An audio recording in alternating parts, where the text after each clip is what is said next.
optimized, it's not even a comparison. It's like we've actually kind of gone backwards in some ways.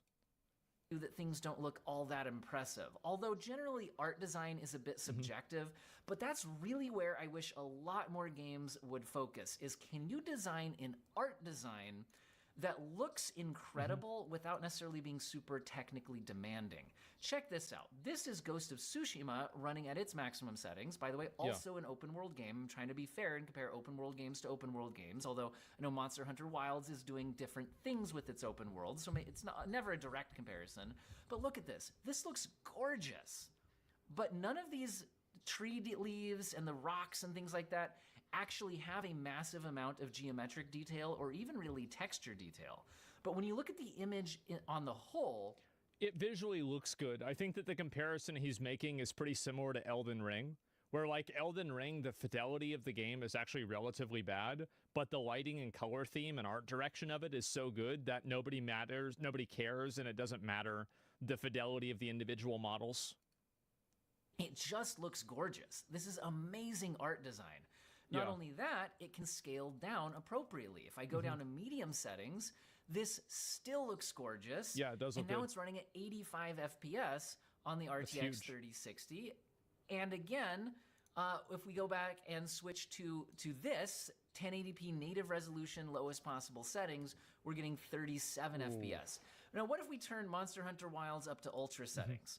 And this is native 1080p. The ultra would default to using DLSS. There we go. Again, kind of looking smeary at 1080p if you do Not that. so but good. Native ultra settings, 1080p, we're getting 28 FPS.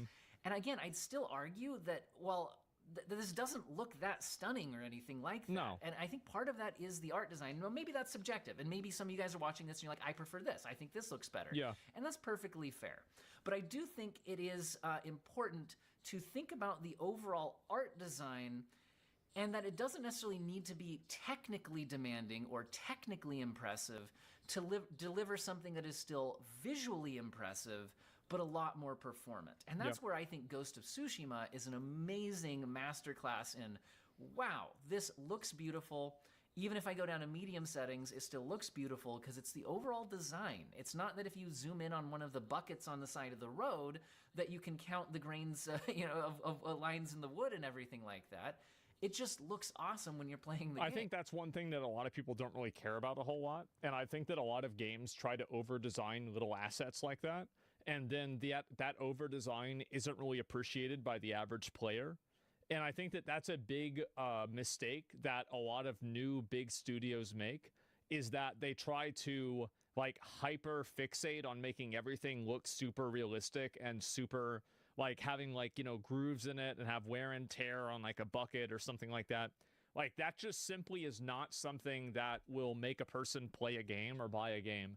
It's nice to have, and of course it's better to have that than not have it, but the amount of like wear and tear and like demand that puts on the game, I don't think is worth the trade-off.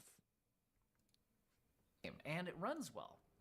Now, so when I'm talking about is a game optimized or unoptimized, I would say that there's a few things that go into that. Because optimized doesn't mean it runs well. Yeah. I think it means it delivers an optimal balance between it's trying to achieve something visually and it's doing it in an optimal way, right? So if you have a game that is chasing the just most incredibly impressive visuals you've ever seen, it might be justified to run slowly. And that's okay. Like, for example, if we look at something like Senua's Saga Hellblade 2, which, by the way, is not an open world game, so I don't think comparing this directly to Monster Hunter performance-wise really is fair, and that's not what I'm trying to do here. I'm trying to show you that this game is trying to achieve basically what you would see in like a CG movie, but running in real time on gaming hardware. And I'd say it largely accomplishes that. Now it's only running at about 37 FPS at 1080p on a 3060, but it's accomplishing something very visually impressive. And also not only that, but it actually does scale down to medium settings and still look pretty impressive, and now it's running in the mid 50 FPS range.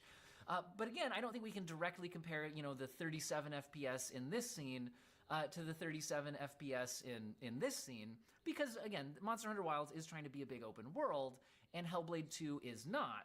So that is different. But look at Red Dead Redemption 2. I mean, I think that basically destroys any argument that any open world game has to have bad resolution or bad optimization. It's just not true. I think it's just one of these things that a lot of developers just haven't put a lot of emphasis on, and they haven't put a lot of focus on.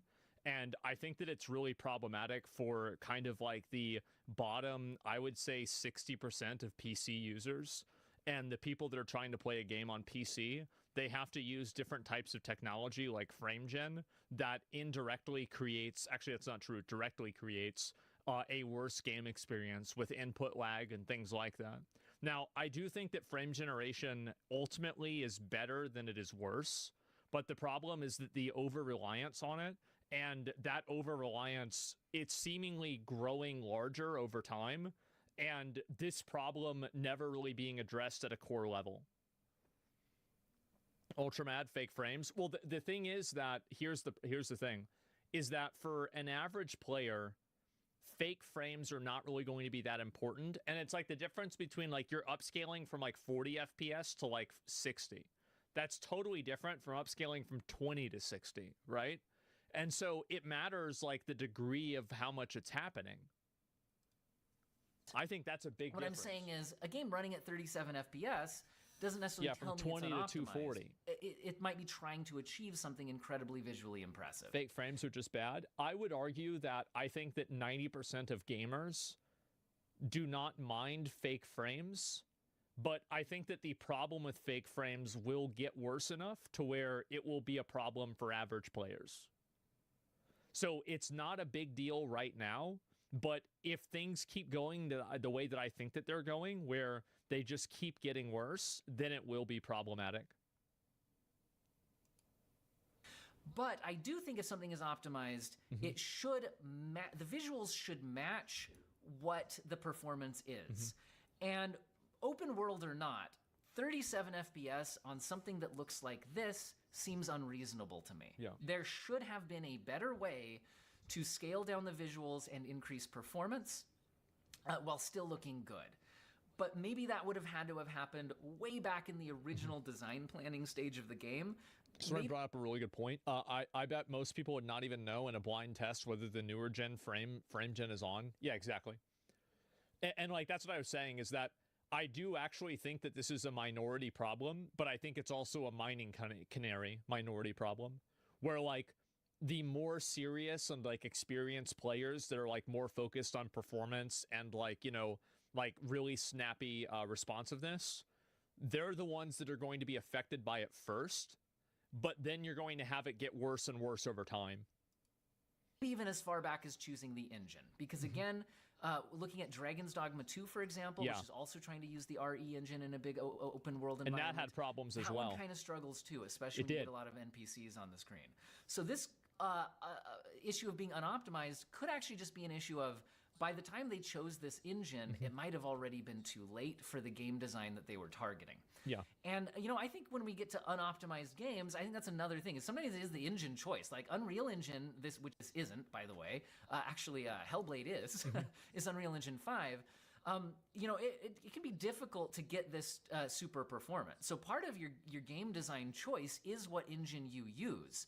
And for example, some of the games I was highlighting as seeming to be a lot more optimal, I think are using their own custom engines, like with Ghost of Tsushima. I would say also with Cyberpunk. Like I like the Cyberpunk engine a lot and the way that it played. The Decima engine I know is being used in Horizon Forbidden West. Yeah, but they're getting rid of it. So part of it is the engine choice. That is part of the game development process. Engine, yeah. Is choosing what engine you're going to use. I think that's what it's called. But I think another one is, you know, I think consoles are the lead game development target generally. Yeah.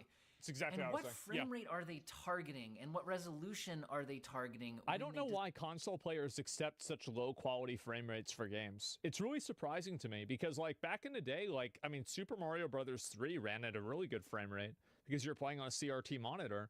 Like, when did we decide that having like 30 FPS was good enough?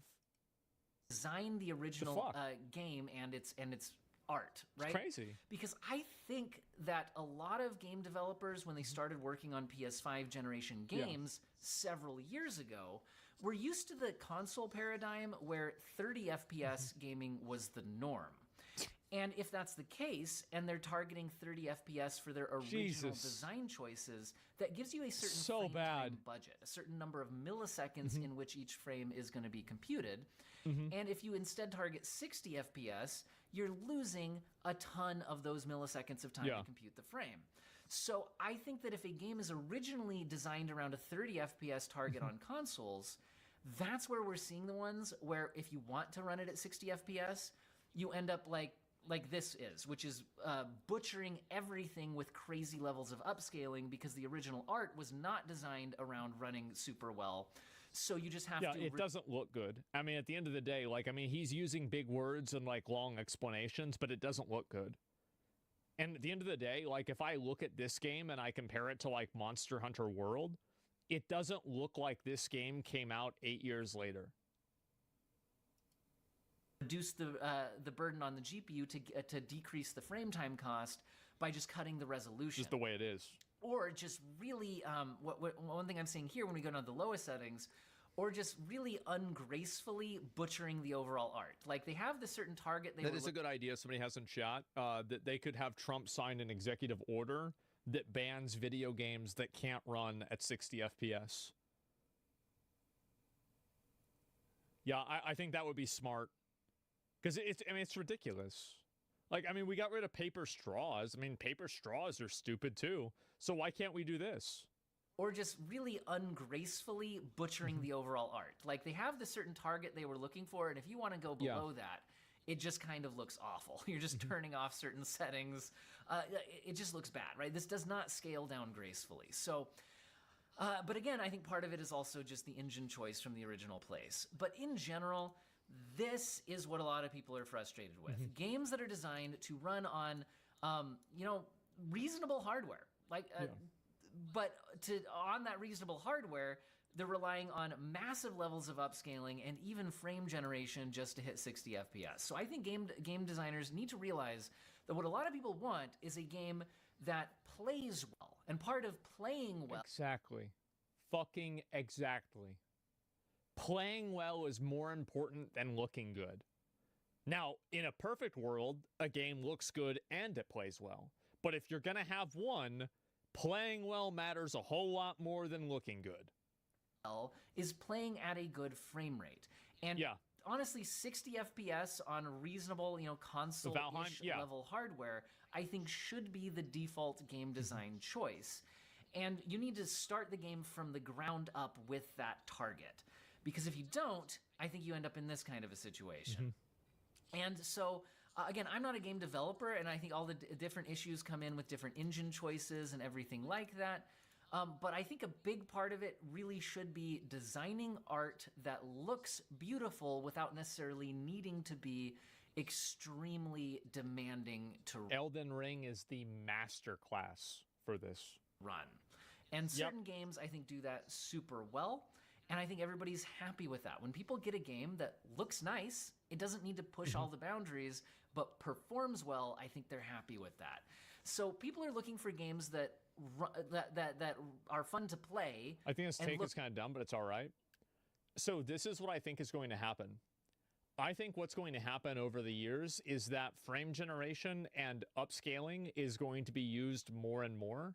And unless they can find a way to remove the input lag inside of the frame generation and upscaling, I think what that's going to create is it's going to create a worse base experience for an average user, and it's going to make people enjoy the games less because they're going to feel less responsive, more blurry, and less visually appealing. So right now, this problem is definitely a nerd problem. This is 100% a nerd problem. But I think in this case, the nerds are the mining canary. And this problem will become an issue that average players will face in probably 5 years.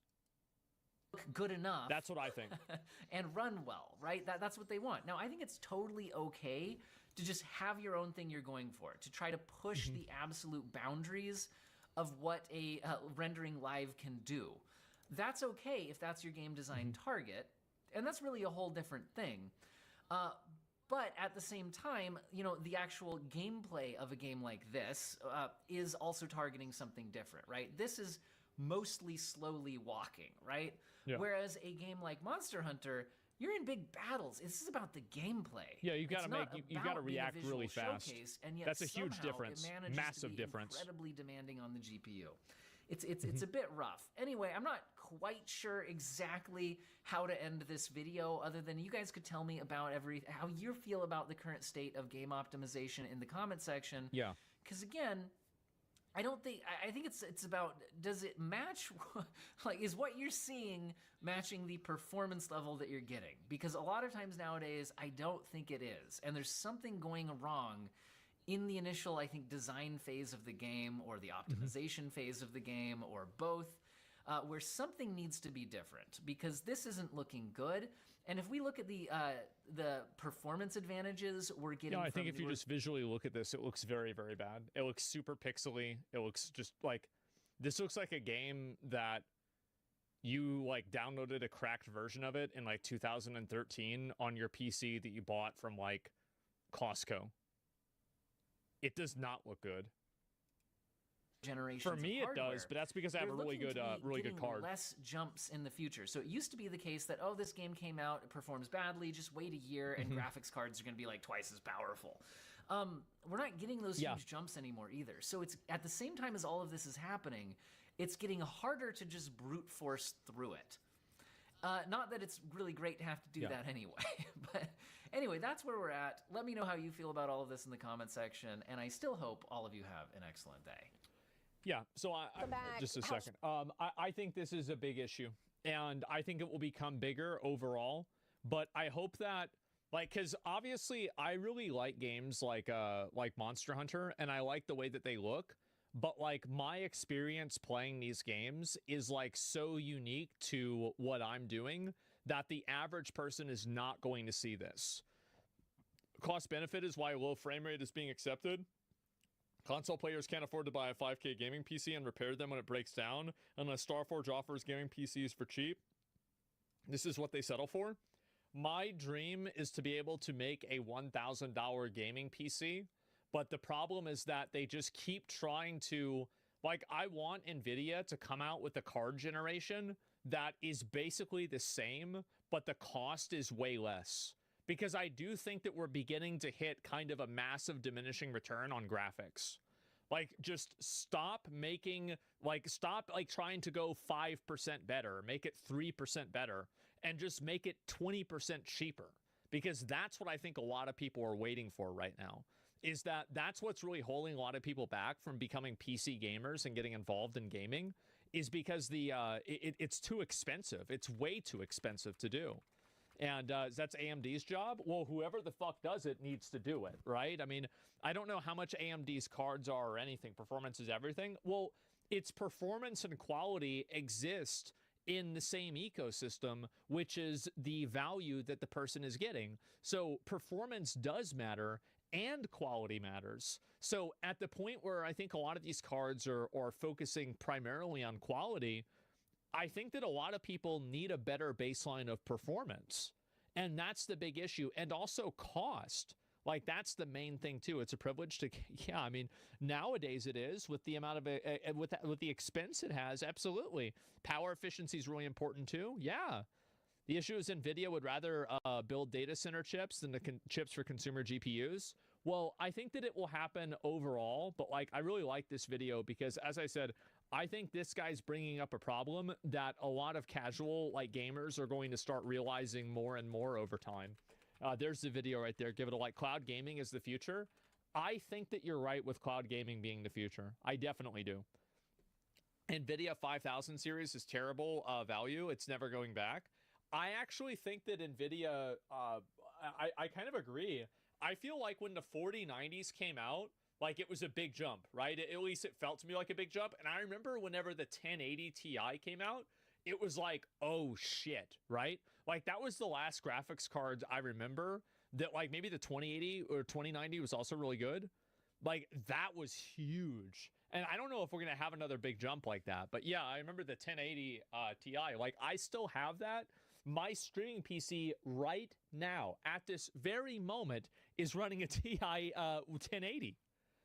Yeah, I still am using it. That's how good it is. And this is from, like, what, fucking 8 years ago? Something like that? Yeah, what is this? And yeah, what's the rest of it here? And I love making fun of the markets because through the market too. I think a lot of people just don't understand what this problem is, and I don't think that they will. Hopefully, unfortunately, probably for a while until it gets a bit worse.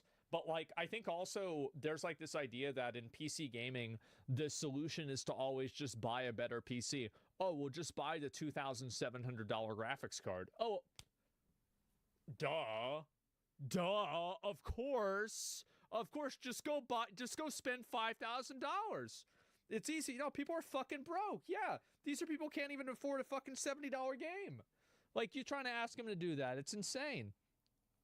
And they're fucking sold out, so you got to buy it for $6,000. It's crazy how expensive this shit is. So yeah, hopefully PC gaming improves. Let's talk about it. Let me talk just a little bit about it. Let me get just a little bit into it, etc. So, do you remember when I defended to a fault Overwatch 2? I simped for this game so fucking hard. And do you know why? The reason why is that it didn't have loot boxes. And I thought it doesn't matter the quality of the game if they are not introducing and capitalizing on gambling that is targeted towards children and underage people. It is still a W to me. I got a lot of hate. Everybody was mad at me. And I stood by and I stood strong in my conviction and my principles because I was right. Everybody else was wrong. I was right. And do you know what happened? You know who else didn't think I was right? Blizzard. They added them back. They did it. So now I'm the retard. I want to go back and every positive video I made about Overwatch 2, I want to like put like a fucking disclaimer. Yeah, by the way, this doesn't apply anymore. The game sucks dick. Okay? So let's take a look at anything to bring them back from Marvel Rivals, right? Yeah, oh yeah, this is what's really going to get people to come back to Marvel Rivals. So we'll take a look at this. Bro's not a bridge builder anymore? No, Blizzard, no, this is the thing. I said it before, I say it again. You build 100 bridges, you suck one, you're not a bridge builder, you're a dick sucker. You suck 100 and you only build one bridge, you're Blizzard. And here we are. Overwatch 2 loot boxes are officially returning in Season 15. There it is. Wow, look at that. And so this is crazy, isn't it? And Overwatch 2 loot boxes are officially returning. So look at all these articles that just came out. So it looks like apparently there was a embargo on this information. Overwatch 2 is bringing loot boxes back from the dead. Well, how could Overwatch bring them back from the dead if Overwatch is dead? How does that make sense? Yeah, I mean, it doesn't, like, you see what I'm saying? You know what I mean? Like, what the fuck, right? And so it's 12 minutes ago. Yeah, bro, this is cutting edge, you know, immediate news right now. It's happening at this very moment. It's a big week for Overwatch 2 fans. You're right. The Thing and the Human Torch are coming out on Marvel Rivals, so Overwatch 2 fans will finally have a good game to play for a while. New content, etc. No, good point. Very good point they're bringing up. Absolutely. And so let's take a look at this. Season 15 returns the feature of loot boxes. A press release says you will be able to earn a variety of cosmetics when collecting loot boxes. They will be available from weekly and event rewards. You will also be able to earn one loot box via free battle pass and additional 2 in the premium battle pass. So loot boxes were initially removed during the launch of Overwatch 2 as a game move free to play. Blizzard seemed more comfortable making money via in-game shop and battle passes instead of loot boxes. Loot boxes were quite controversial. Yes, bro, I died on this hill. I'm actually so mad. I died on this hill for nothing. For fucking nothing. This is insane.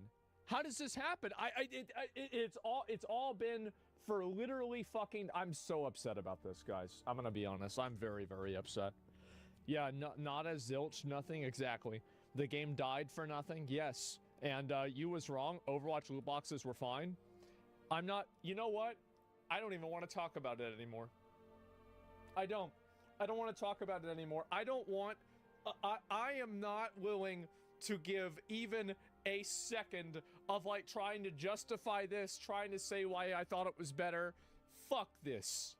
Fuck them, man. Like, I tanked so much hate for your fucking company. Nick and Imaru get sponsored to play your shitty game 7 times for an hour. They play it for 7 hours. I play your shitty game for 70 hours. I make 5 videos defending your dog shit. I never get fucking sponsored. And then you turn me out to be a fucking liar. This is ridiculous. I think they made they made the wrong call with this. I think it's disappointing that they decided to go in this direction. It's not good, and I don't agree with it. And yeah, that's about it. They're bringing back loot boxes, so you're gonna be able to buy them, and it starts on February 18th. Oh wow. And okay, so regular loot boxes have a, okay, I'm not gonna read this bullshit. And they're coming back to wow, they're coming back to Overwatch 2. So the entire idea of making all these super expensive skins was to make sure that people don't have loot boxes anymore. And now loot boxes are being added back into the game. Let's see what the Overwatch 2 subreddit says about this. Overwatch fans, Marvel Rising fans, Overwatch porn was banned. That didn't even happen. Wait, oh, is this not... Oh, it's a dead subreddit. I bet it's just probably Overwatch, right? It's the real subreddit? Yeah, here we go. And so, let's see what anybody is saying about this. Oh, this is the new season? Okay, let's watch the new season trailer. Here we go, guys. You ready for it? It is time to celebrate the glory of battle. Wow. The competition, determination, and the boom! What a shot! Again! Yep. Finally, a worthy title. From the ashes, rise again. Competitive rank reset. Wow, so you have to do the... Okay. It is not about standing atop the mountain. Wow. It is the climb. So you have to do it again? So you get a blue and a purple. Okay. One of these weapons. It is just not with me right now. Okay. Introducing perks. What are these? To battle. What? How could you not win with such an advantage? Oh, so it's like a roguelite? Shows them you are superior and bang! My armored fingers are crossed.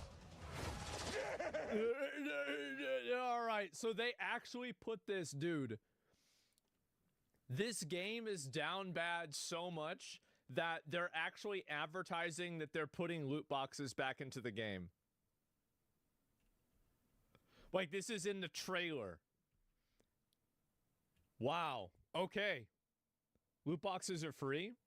Well, my understanding is that you get loot boxes through playing, but you also can buy them. Just what I had hoped for. The spoils of victory. Which is how it was in Overwatch 1.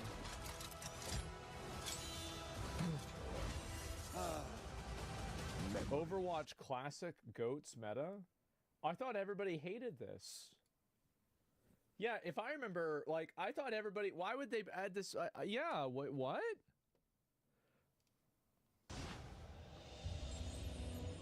I'm so confused. Free your mind. Mythic, Pixies, and Yada. Energy flows through. Complete the premium battle pass. Oh my god.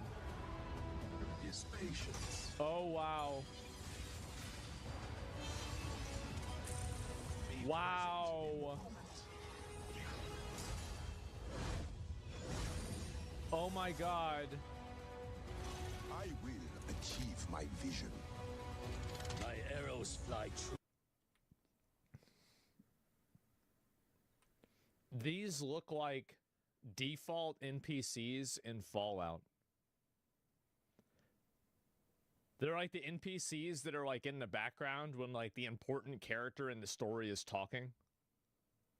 Yeah, no, you're right. Borderlands is a better one. Yeah, Borderlands definitely better.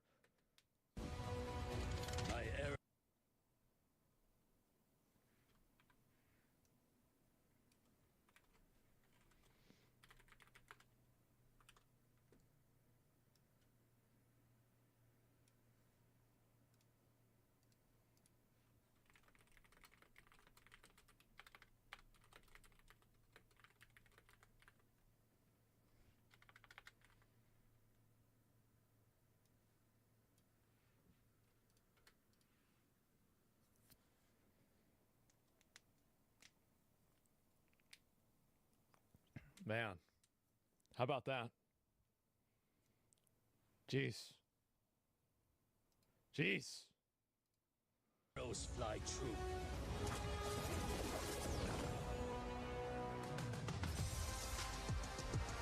New shop skins? To win is great. Oh my god. To win in style is They're really trying to get Chinese people to play this game, huh? greater. Like, I feel like they're trying to make this like, everything is based off, like, yeah, Chinese stuff. Like, yeah, hey. I mean, they couldn't get Americans to play it, so. It would be funny, though, right? If, like, Overwatch 2 is a game made in America that appeals to a Chinese audience, and Marvel Rivals is a Chinese game made in China that appeals to an American audience. It is, the dichotomy is very funny. Masterful display. Play it again. I will rewatch this one a few more times. Wow. Wow. So they're adding a bunch of skins and loot boxes into the game. And this is the season trailer. Oh my god. Play has no limits. Yeah, and hopefully your credit card doesn't either. And so loot boxes returning is massive. If they're ass like Apex's, then rip. Kind of worried that all loot box rewards looked like common stuff. Average loot box drops, most play Overwatch 1 loot box drops are common duplicates. Bro, they're already coping and the season isn't even out yet. Oh my god, you don't need to do this anymore. You can move on, man. Just wait for it. Oh my god. Interesting update. What is this? Loot boxes returning LMAO.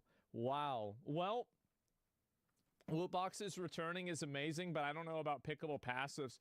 Yeah, I think that's an interesting idea, to be fair. I do think that's cool. 2 Kiriko skins? Yeah, I wonder why. Maybe because they actually want some of the people that are part of their real fan base to play the game again. And so, yeah, let's see. Finding some good competitive points. Gun skins, Overwatch 1 is back. Yeah. I feel like after Overwatch 2 released, Blizzard has done everything in their possible that they possibly could to make Overwatch 1, or sorry, make Overwatch 2 Overwatch 1 again. So it's basically like they made this bad decision, and everything that they've done after the fact is just trying to undo that bad decision. Which is like, I mean, to be fair, I think it's kind of true. I mean, you got to look at it and think about it for a realistic perspective. You know, Overwatch 2, how are they doing right now? How's Overwatch 2 doing? Let's take a look and see. Overwatch, and this, we're looking, by the way, this is not their total player base. I would say over 90% of the people play on Battle.net. But let's take a look at how the game's doing overall. We're looking at a trend. This is a sample size. Okay, so I can see why they're adding loot boxes back into the game. So basically the game is circling the drain, and they've decided to, you know how like when somebody dies, before the body's completely cold, they extract the organs? Well, I think this is called Season 15 of Overwatch. I think they're trying to get as many organs and as many pieces of this corpse out of the body as possible before it finally fucking dies. That's it. It's still good though. Look, Overwatch has a lot of good things about it.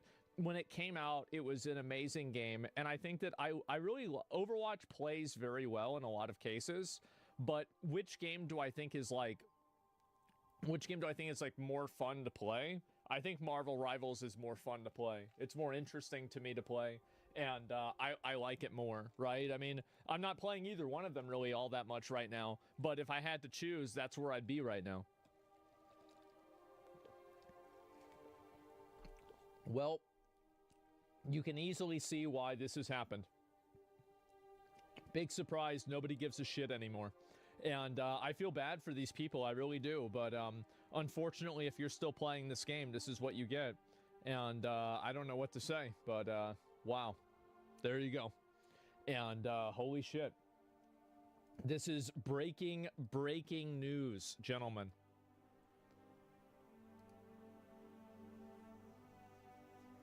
Overwatch has brought back loot boxes.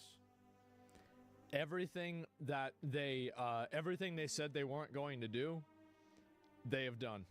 Concord, yeah, this character actually, they brought this character from Concord. Yeah, if you can believe it. Yeah, exactly. This is the Blizzard character design now. This is the way it is, guys. Sorry to say. And wow. Overwatch 2 competitive year details, all changes and loot box updates. Wow. Well, and then you have the legendary is a 5% chance.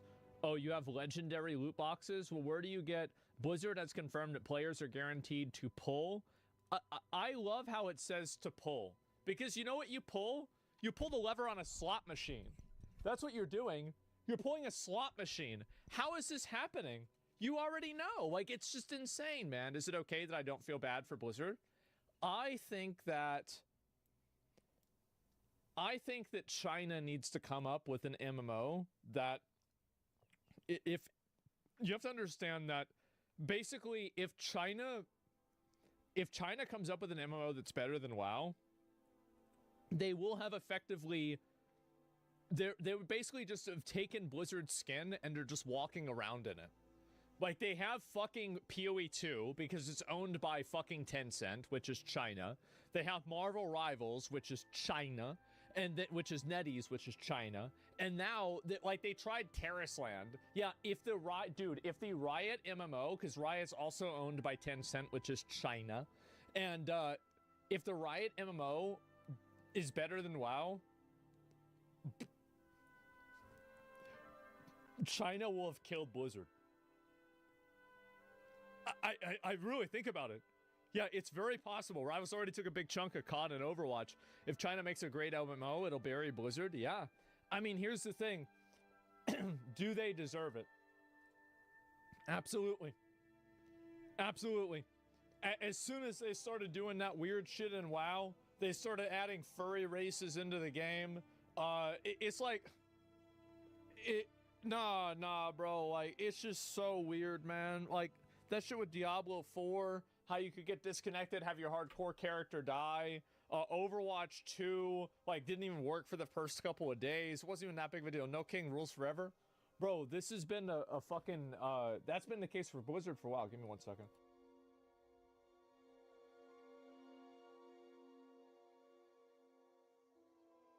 Excuse me. Okay, we're better. Excuse me. Okay, we're better off now. And Necrit made a video on the Riot MMO. Yeah, I don't know if they've really put out any new information about it, but yeah, there we go, guys. Loot boxes return. Dick eaters rejoice.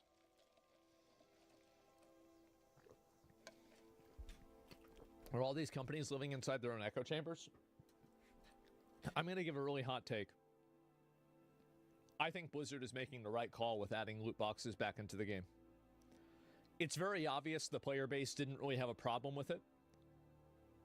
And at this point, Overwatch is in the death cycle of its product life cycle, of its product lifespan. Overwatch is dying. It's dying. Now, it's always going to have a player base, and because it is a good game. It's a good game. Like Team Fortress 2 is still, people still play Team Fortress 2.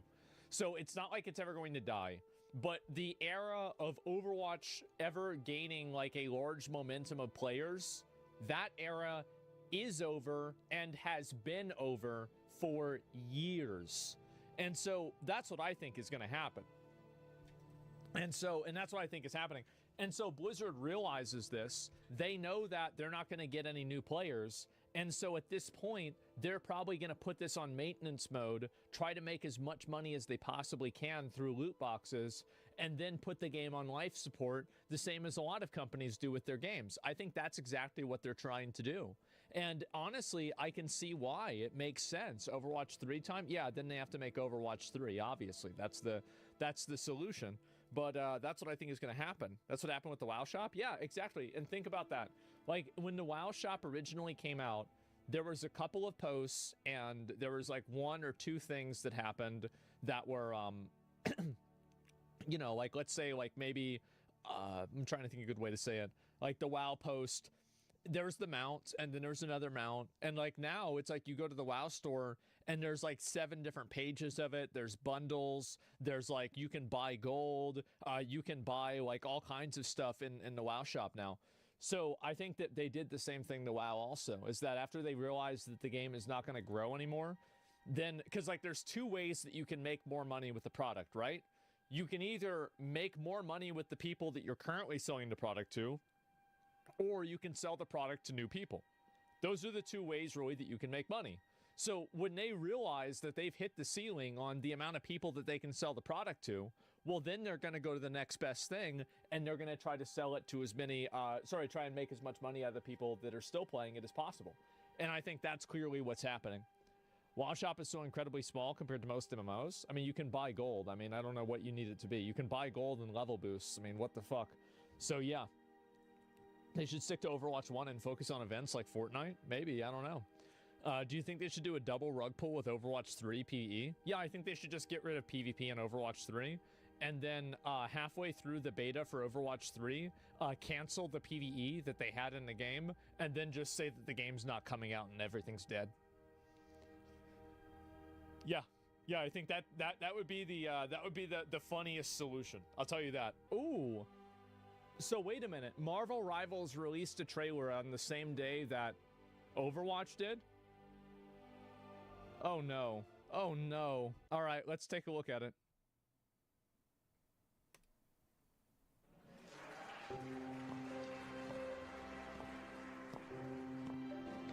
So they're getting married? That's nice. Wow. Well, that's nice.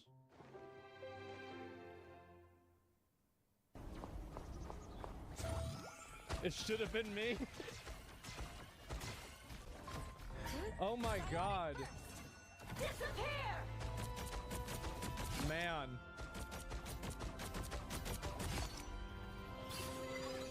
I actually really hope people use this this new skin, because that way you can tell her apart from that other character, Cloak and Dagger. Oh shit! Man.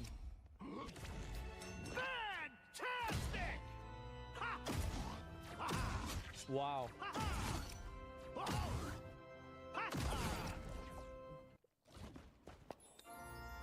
It does look pretty good. Relatively clean, I would say.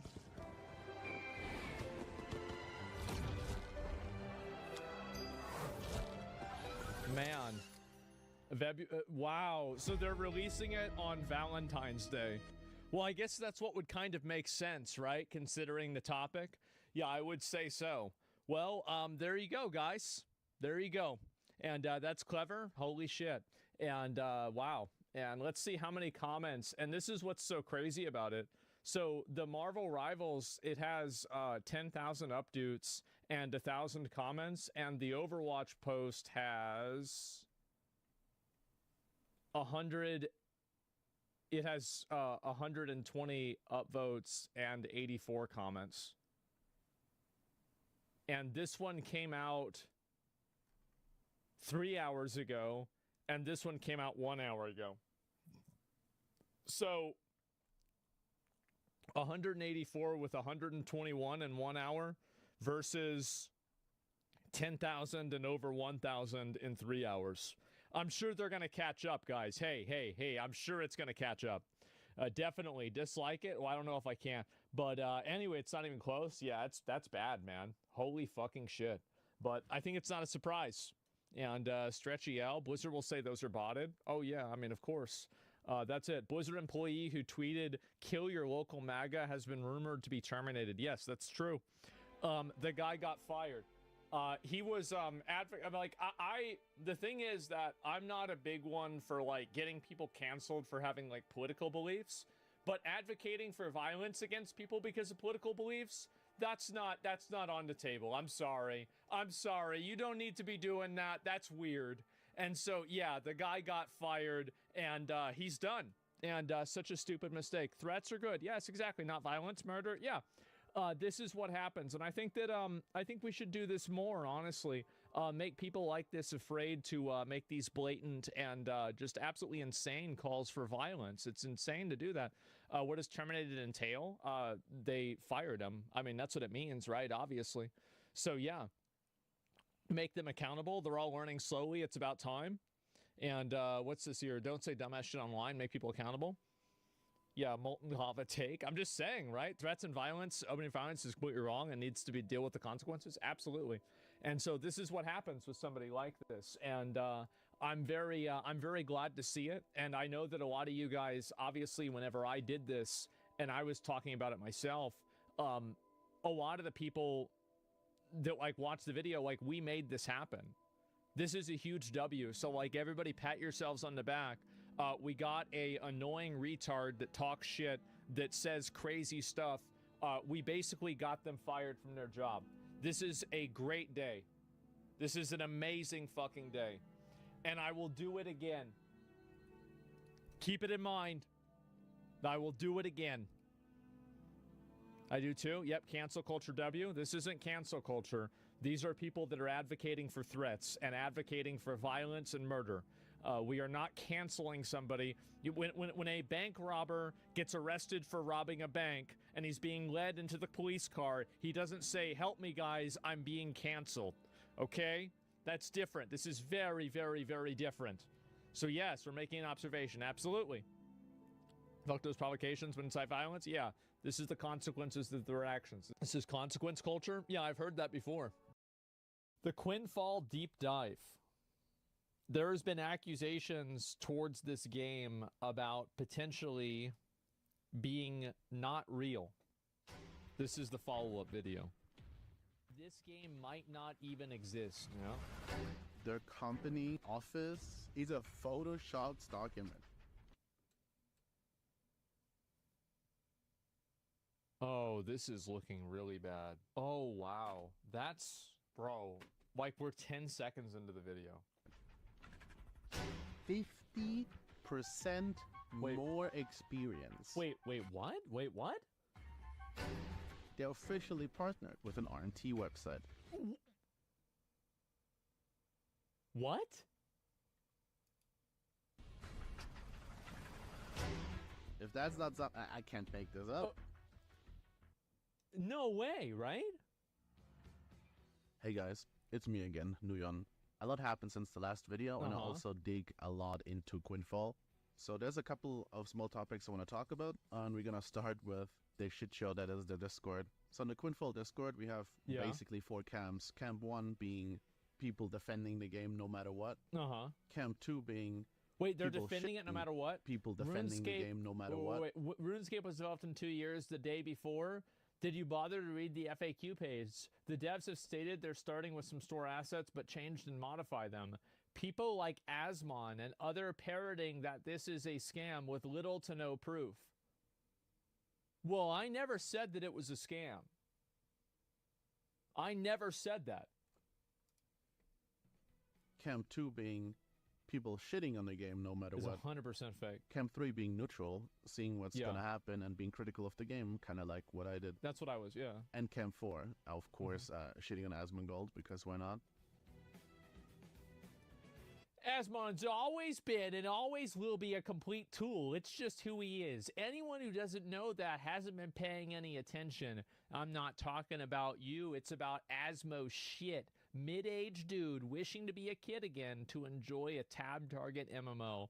Fuck his eyebrows. If you're an Asmongold fan, I'm going to assume you look like him IRL. Major L. Man, bro, they're mad, bro. They're mad. Oh, they're mad. But you know what else? I'm right. I'm still right. They don't like to hear it, but they know it's true. Also, the devs have been talking a lot instead of showing. And it's a back and forth of the devs trying to justify by words instead of showing stuff. And the community What roast. did they say? Nguyen has correctly handled all the points that we said we used ready-made assets before. He did a very successful job in this regard. One detail is that he knows very well is ready-made assets are a factor that accelerates our development. Yeah. Yeah, okay, this is fair. They're basically saying, yes, we're using these as placeholders. That's fair. Trying to justify Sure. by words instead of showing stuff. Sure. And the community roasting them by telling them, yo, you're only telling us things. You're not actually showing us. Like, if you claim that you can handle... You can't claim the game can handle tens of thousands of players running around until you test it live with tens of thousands of players running around. That's right. 1,000 people on your server. Why don't you show it? So it's a constantly back and forth. I'm not going to go too much deep into this. If you join the server, you can see a lot of messages. And it's basically a shit show. Alright, next topic. Of course, we found some more assets. That's the spicy stuff we were looking for, right? Oh my god. Am I turning into the asset find guy? Oh my fucking god. I hope not. We have one more little thing out of the trailers we found. And that is the city. They used the city in a couple scenes. I mean, that's fine. It's really not a big deal, though. It's this pack here. But that's besides the point. Well, it's fun dunking on the game a little bit for the assets they bought. That's not really what it's about, right? As I said before, you can use assets. It's fine. It's if you only have assets. It kind of shows that maybe... You don't really... If you don't have your own assets, you don't have the ability to control what happens in your game. And a lot of the assets that you're buying are going to be from different places, so the game is going to have no defined art style. Care too much about, or you just want to throw together something quick to then make it look good and then sell it. Now, if you go on the official website and you scroll down, and I call these wallpapers for some reason. I don't know why you would do that, but I looked through them, and there's something we noticed. So if you remember in the last video, there was this one part about this little ruin, and even Asmongold pointed it out. It's exact fucking same. It is the exact fucking same thing. The little notches, see that? Nice job, team. I did the mouse thing, bro. Like, yeah. And I found that there's two of those. Jesus. I don't know if they know that they just re-uploaded the same image, just one time it's tinted to blue. Wait a second.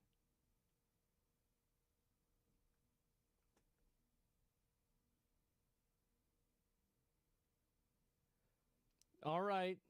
All right, let's give them the biggest benefit of the doubt. They have both of the images posted there to show that there is a day and night cycle. I'm going to give them the big benefit of the doubt, guys. That must be the reason, right? It's got to be. And they knew this. But that's what it is. So we know where two of them are from. So I'm like, okay, what do these images really show? Do they show features of the game, the combat, the amount of people, the MMO aspect, etc.? No, they don't.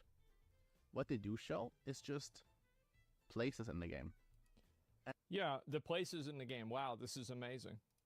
And as we know, most of these places are bought assets. So, yeah. Look at these assets that we bought. It's just, you know what this is like? You know what this game's like? I just realized. It's like walking through IKEA. You know, you go to different, like, sets, and it's like, oh, wow, these are nice. Oh, this is cool. Oh, wow. And oh, this was only $70? Wow, look at this. Yeah, it's a digital IKEA. I digged in again and I found like around half of them, but I didn't want to continue more because, man, it's a pain to really find, looking through every store, looking through like small landmarks and comparing them. It's an annoying process. Yep. But for example, all the red screenshot here, the little cave, and these two dungeons. If you click them, what's easy to see here is these double skull pillars. I don't like this. It reminds me of the Red Keep in Dark Souls 2. I don't like this. I don't like seeing this. There's something wrong with this. I just, whew, man. Nope, it's bad. On the other one, you can also see. I know it's bad. Yeah, the double skull pillars everywhere. So yeah, we found it. Of course, it's here. Also. Wait. Okay, so the asset is from 2015. Okay, so the original assumption that maybe they did make some things themselves seems to be less true than we originally thought it was. Naturally. Into the video of that cave, I actually found this thing here. You can tell by the triple plank, right? It's basically this part that just made it more red and orange. So I'm like, okay, what is the point of this? Get to know the unique world of Quinfall, created with Unity with images. Okay, whatever. The texting is always a little weird. What they effectively do, they buy the asset, slap it into the engine, make a screenshot, color correct it. So what's the point of that? You're not showing your game. You're not showing something you created, something you're proud of. Well, they want money. And they want to be able to have people be excited for the game and give them that money. So if you look at it from that perspective, I think it makes sense. Because they want to be able to sell the game and get people to buy the game. Using only assets shows they don't put actual work into their game. If they cut corners this hard on the content of the game, how can we expect the gameplay to be treated any differently? You are very right. Literally buy an asset that is, by the way, from 2015. Paste it in, and I'll say, "Oh, look, our world is so beautiful." This is the new next-gen MMO. This is the exact problem I have with this game. Why show this? There's no benefit for you showing this. Yes, you want to show the world, whatever, but like, there's nothing. Well, there is, because most people, including myself, don't know all the assets that are on the Unreal store. So I see it and I'm like, wow, this remind me of the one fucking game. I remember that. Oh shit, look at it. Wow, this game's coming out. Holy fuck. Wow, I can't wait to play this. And then you find out it's all fake and you look like a goddamn idiot. You create it here. It's baffling. It's baffling to me. Also, this Arabic themed stuff here. Where did this come from? Pack. Oh, every little okay, pack so has it's 34. This is another one of the IKEA rooms. Okay, yeah. Unique style to it. Wow. And if you just buy a bunch, they don't fit together. No, they don't. There's no artistic style. Show you two that I noticed that don't fit together at all. It's specifically this one. This one looks really high quality, right? It's actually really nice. Nah, looks okay. As you can see here, the good lighting, sure, the textures and everything. Looks more like Unreal Engine and Unity. But then you have this part here, and this looks like low poly, weird lighting. It does not fit. This looks like a completely different game. This looks like on the level of Skyrim, but even worse. Yeah, this looks like Skyrim. While this one looks more like ingrained. I'm gonna be honest. I feel like maybe this could be like a video production thing because the guy just uploaded the video recently. Like some of the 1080p rendering might not be there. Like to me, it looks about the same. Both of them.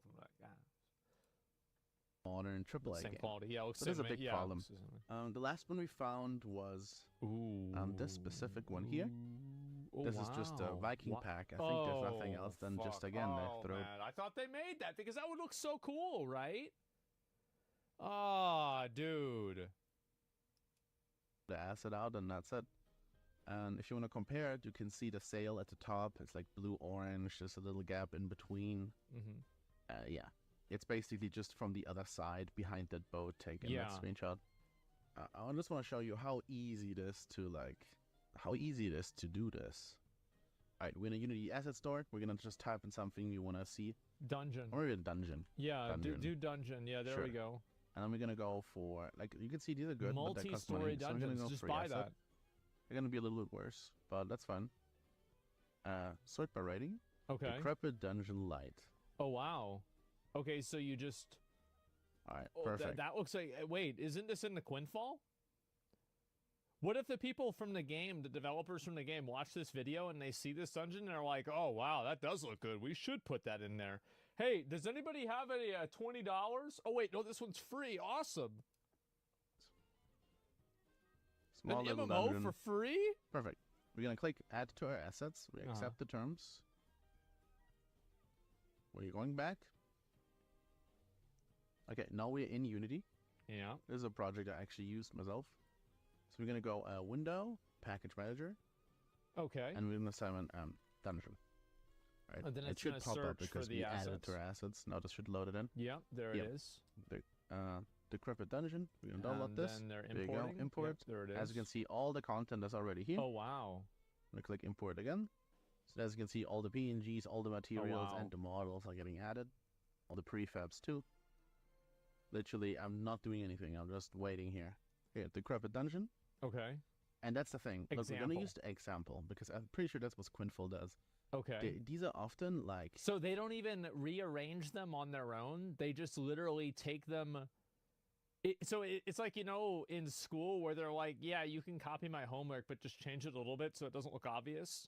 Like they just literally, okay, 3, 3, 17, 17, 4/3, 4/3. Okay, exactly. Yeah, it's just the same thing. made to be like see, as you can see, for example, there's Oh my doors, God. prefabs and stuff for doors. Yeah, sure. But there's often like an example. Mm-hmm. We don't have to do shit. All right, so we're gonna go in here.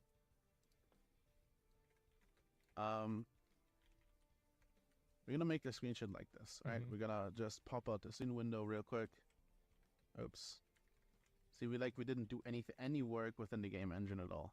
As you can Mhm. see, it's animated and everything. So we're gonna So put the you're scene. telling me that, like, wait, did this guy just make the Quinfall too? So is this his announcement for his new MMO? Holy shit, guys! This is a new game. It's coming out. Window up Oh here. my god! Probably I'm in gonna 2 screenshot the whole years. thing. Opening Photoshop. As you can see, I didn't touch anything within the game engine. The only thing you need to have is half the game Yeah. engine installed. That's about it. Anything else is like whatever. Right? We paste our screenshot in. Mm-hmm. We're gonna adjust it the way you want it to look. Make sure that none of these like funny things are in there. Yeah. There we go. Something like that. And there, for some reason, did color correction, so we're just gonna do that too. Let's say I want to do it more red or more green. This makes sense because this is like a dungeon in hell. Let's just do it more like orangey red. Ooh. Maybe a little bit more like that. Ooh, yeah. I Then- like that. There you go. We can also just adjust a little bit the brightness, Oh yeah. put the contrast, This like is so you can good, see a little guys. better. This MMO is And then looking maybe really we can good. do a little bit of a vibrance thing here Oh my god. and saturation. And there you go. Yeah. He should send us I'm them just so gonna they can put export it in the next this trailer. as a PNG, just to rub it in even more. We're actually gonna replace it on the website locally. So we're just gonna go to Okay. Imgur. It's the website I can upload it real quick. Oh god. Upload my dungeon image. Open in a new He's gonna page. inspect element. There we go. Now you have a link to our dungeon. And we got a Quinfall page. Yeah. There it is. You just Inspect have to find element. the PNG. Yeah. We took maybe this one, but since we already know it's doubled here, we go in here. Oh my god. He has to find a reference, right? As you can see, the image source is right here. And just So all change thing it. we have to do is go on there, Just change it. replace it, and there we go. That's our dungeon. Wow.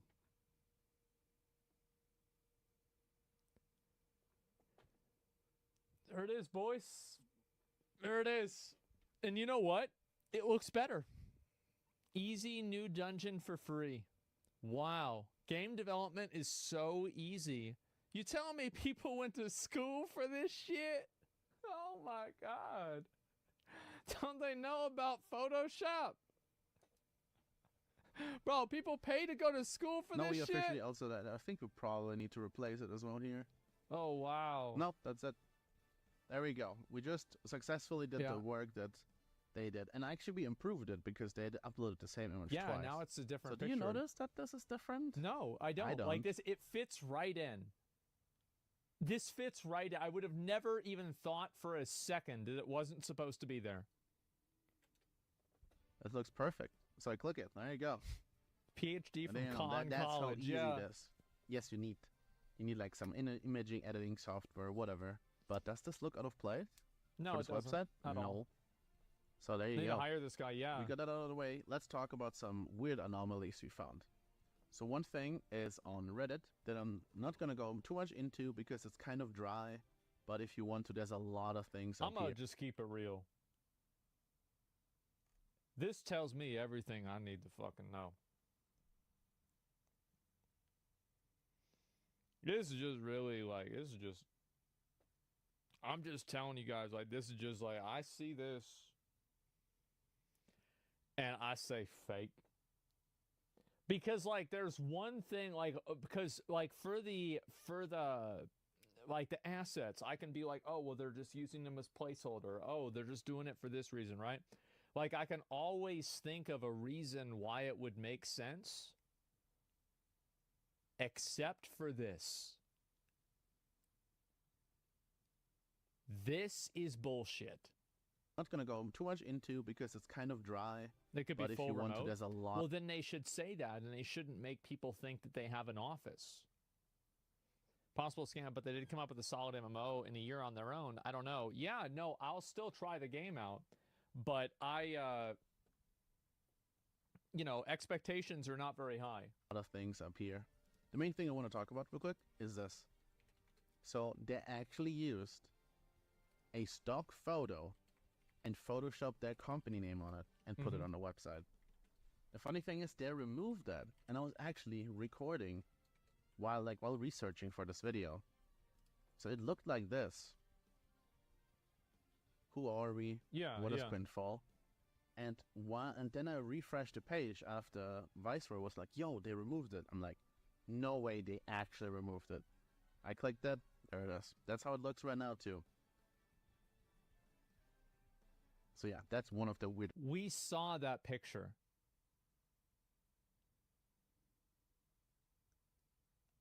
Man, I am just... I don't know about this.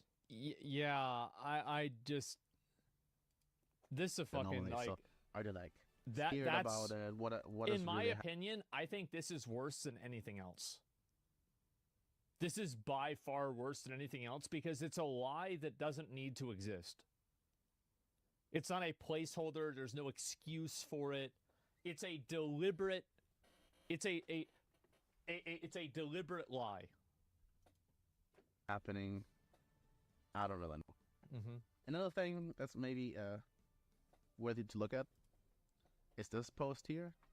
Basically them almost one-to-one copying Black Desert Online's UI for the HP. So Black Desert must have gotten their UI from the Unreal Store. I didn't know that. Wow. That's crazy. So Black Desert took their assets from there too. Wow. Mana and energy. I don't know what's up with that, but yeah, it is what it is. Another anomaly I found was on Twitter. They posted some really weird posts, like extremely weird. They posted about their classes. If you look at this, the texting makes no sense. I'm not gonna read everything, but I'm just gonna highlight one sentence here. These warriors use their axes to inflict wounds and bleeding effects on their enemies. Blood masters bleed their enemies, weakening them over time and causing them to bleed to death. I actually don't have a problem with this at all. Because these people are from Turkey. In Turkey, they speak Turkey. They're not speaking American here. So it could have just been from Google Translate. Yeah, they're speaking Turkey over there. How the fuck are they going to be able to say what we're saying here in American? Of course not. What? Like, and then at the bottom it says again, that class include two different subclasses. Blood masters inflict wounds and bleeding effect on their enemies. Yeah. It's like you said that like 4 times within 2 sentences. Yeah. There's another thing we have to look at, and that is the wiki of the game. And That is also, like, again, I am always going to try to give the most generous assumption, but I want to let you guys know that while I do try to look at things, like, as logically as possible, I think this shit's a fucking scam, and I think they're completely misleading people. I think the chances of this game being good are less than 1%. That lying about this other stuff is fucking ridiculous. I can't believe that, like, that they would think this is okay. Like, so I am giving them the benefit of the doubt, but I want to let you know that internally, I think they're total fucking liars, and this game's going to be a joke. And I cannot wait to farm it for content. I am so excited. That's what I think internally. Small wiki, somewhat recently, and it has some weird things. For example, they on accident leaked the size of the game. That's not a big deal. We don't know when the screenshot was made. 32 and gigabytes? what version and whatever. But 34 gigabytes, I don't know, take that with a grain of salt. Now we're gonna get to the super spicy stuff. All right, you getting ready for? You'll see. Here we go. We're gonna start with what was the previous game, because I was really interested in how did they handle the previous game. Yeah, exactly. And do we see a repeated pattern for the new game? And I can tell you one thing: it seems like we're going into the exact same path after all. How's that? So the previous game was called K-Ra Online. It was Turkish only. It was in beta access. It never released. And one big thing, it had a cash store. A cash store for a beta game. But really?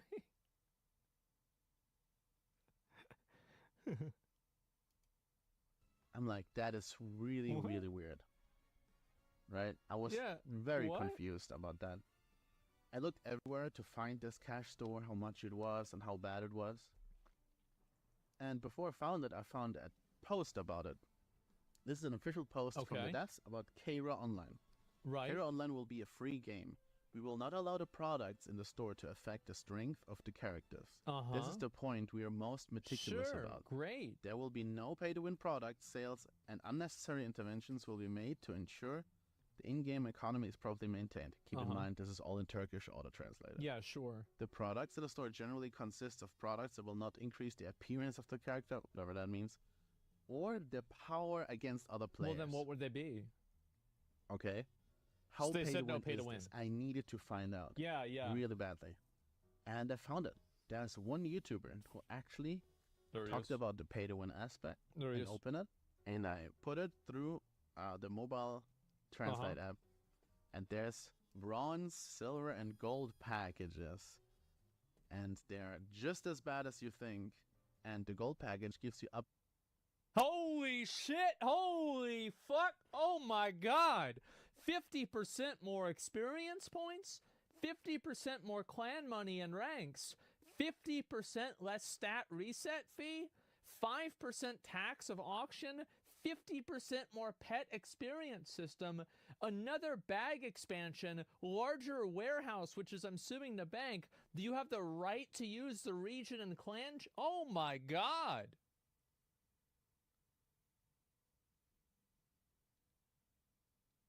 Holy shit, they're doing that, going all the way. To 50% more experience. They're doing it all. And clan money.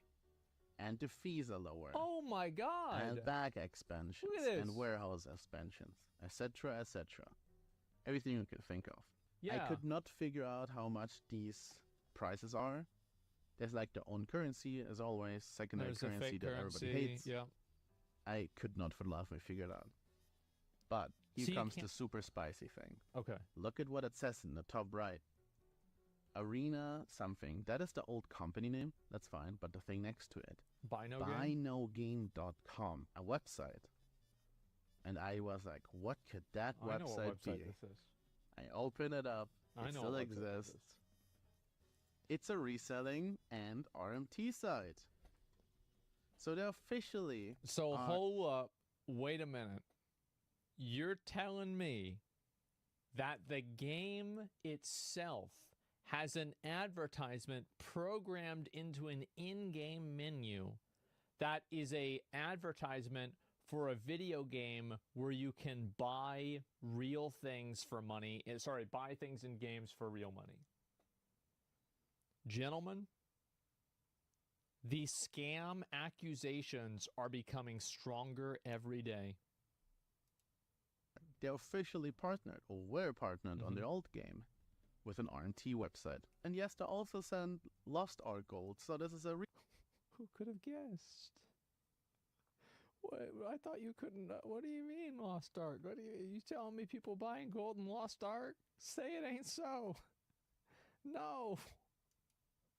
reason why Lost Ark is so shit. Do you really want to support an MMO?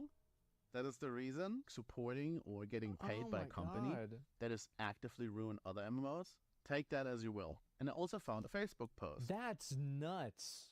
Them being an officially partnered, more or less. Right. Saying, hey, you can buy Kara Online stuff on Buy Now Game. So They're just saying, hey guys. I don't, first of all, that is really bad and a really bad outlook. The other thing is, why are you selling gold on a third-party site when you can just buy it in the game shop? As a developer with an MMO, why would ever work together with an RMT website? RMT websites destroy MMOs. They don't help them out. But I don't know. Why did they do it?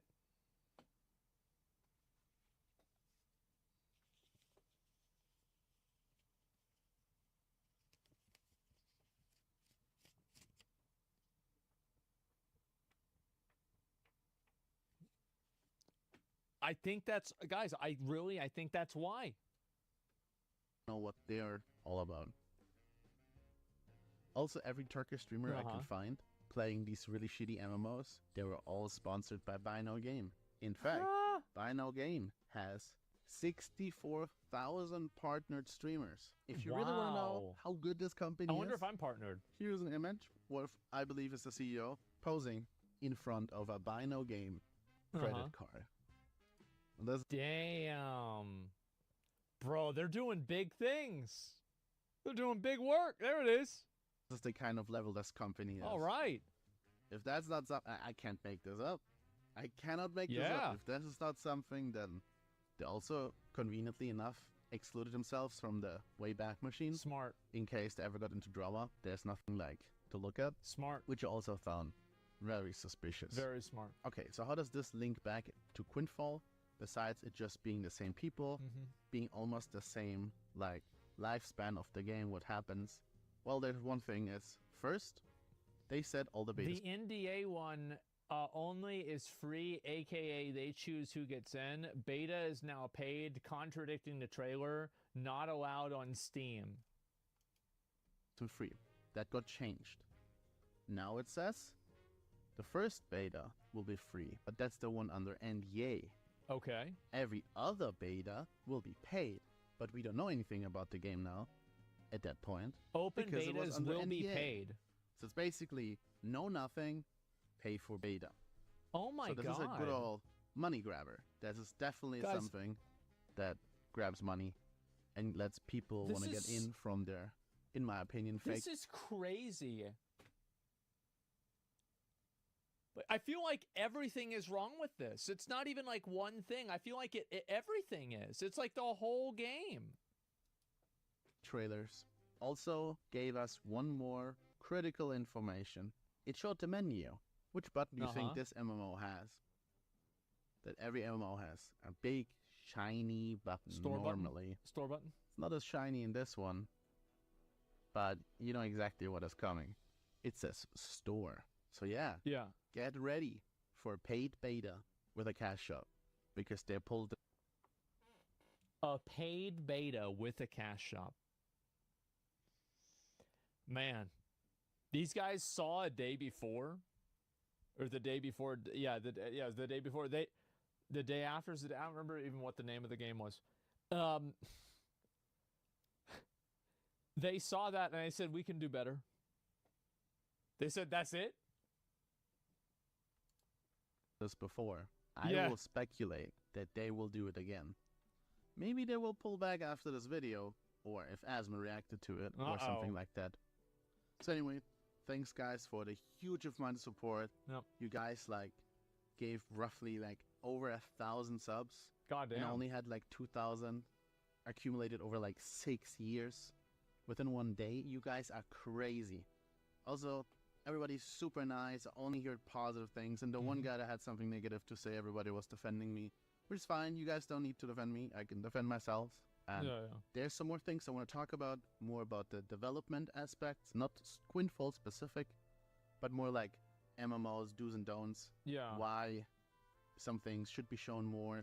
Why some things should not be shown. So yeah, I hope you see you guys around. And see you until the next video.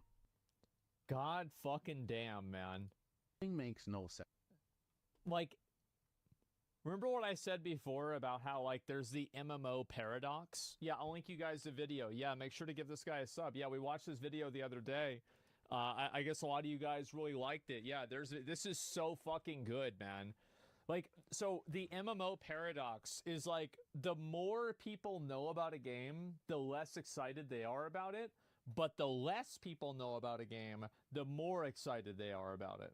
And I think this is what happened with the Quinfall, is that everybody's super hyped up about this game just because they're hoping. They're like, oh man, I really hope it's gonna be good. I really hope it's gonna be good. This is gonna be it, guys. It's gonna be amazing. It's like a scratch off lottery ticket. Yeah. That's what it really is, man. I thought the Quinfall was a meme. No, it's not about like Quinn on the streamer or anything like that. It's just an actual game. Well, I mean, it's not really an actual game, but you know, it's something that's kind of close to that, right? I mean, it's an actual, like, as I said, it's like an IKEA store where you're going around the IKEA store looking at all the different things that you could buy, right? So like you could go, like maybe Unreal should like pay them like a fee for advertising their store.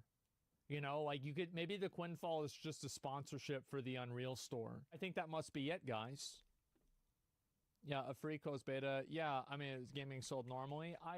Guys, I'm gonna be real. Like, I think that it's kind of obvious that Alana Pierce said these devs are incentivized to make these shitty games because content creators will give them eyes. Yep, we sure will. Oh, absolutely. Oh, 100% people are going to look at this stuff. Yeah, definitely. I'm finishing up. What's this here? And something for that. Yeah, actually a great expose video. Yeah, this was incredible. I had no idea about any of this. Yeah, wow. Didn't a game show debut Quinfall? I don't remember. Actually, yeah, I genuinely don't remember about that. But yeah, this is just incredible, man. Holy fucking shit. The Quinfall deep dive. Yeah, give the video a like, give him a sub. That was fucking nuts. Oh my god. It's your fault? Wait, so you guys think that, am I the one that destroyed the game? Do you think that's what happened? Like me covering the game has killed it? I did this? Oh, man. I mean, you could be right. This is probably my favorite video I've ever watched in my entire life. This is, I can't believe, I'm gonna link you all the video. This is my favorite video I've ever seen. Oh, here we go. Fuck OnlyFans. Are there any other additional clips that I need to see before I watch this? No, okay. In case you guys missed it, we died in World of Warcraft. You know, and I was about to say a lot about this. Like, I'm not gonna lie, I was pissed. At first, we died, and I was like, my bad. Yeah. Right? It is what it is. I died. Shouldn't have done that, blah, blah, blah, blah. Then I, like, dove deeper into it. Yeah. And I actually watched, probably out of the 39 different people's perspectives, I watch probably like 30 people's perspectives. Wow. These people are the biggest. And again, remember, I said this before. I said these WoW players are pussies, right? And they all cried to me. Remember? When I called, during the Yamato thing, I said, you guys are all pussies.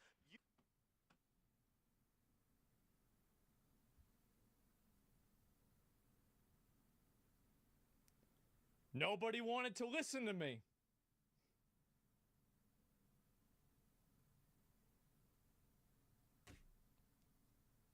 Wow.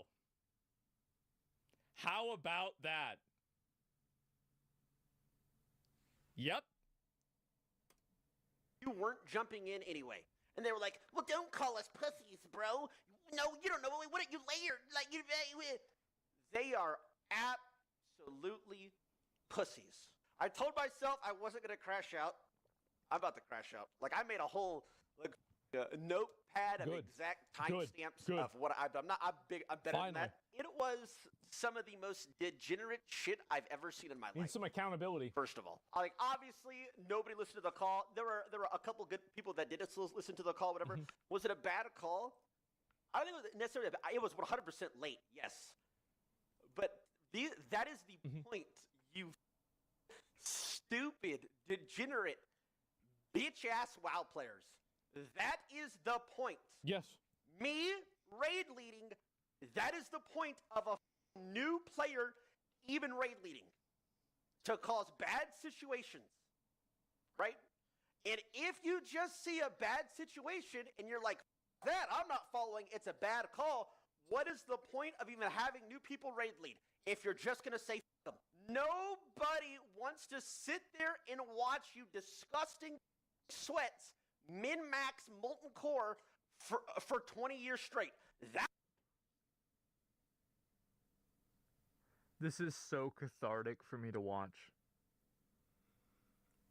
He's literally right about everything.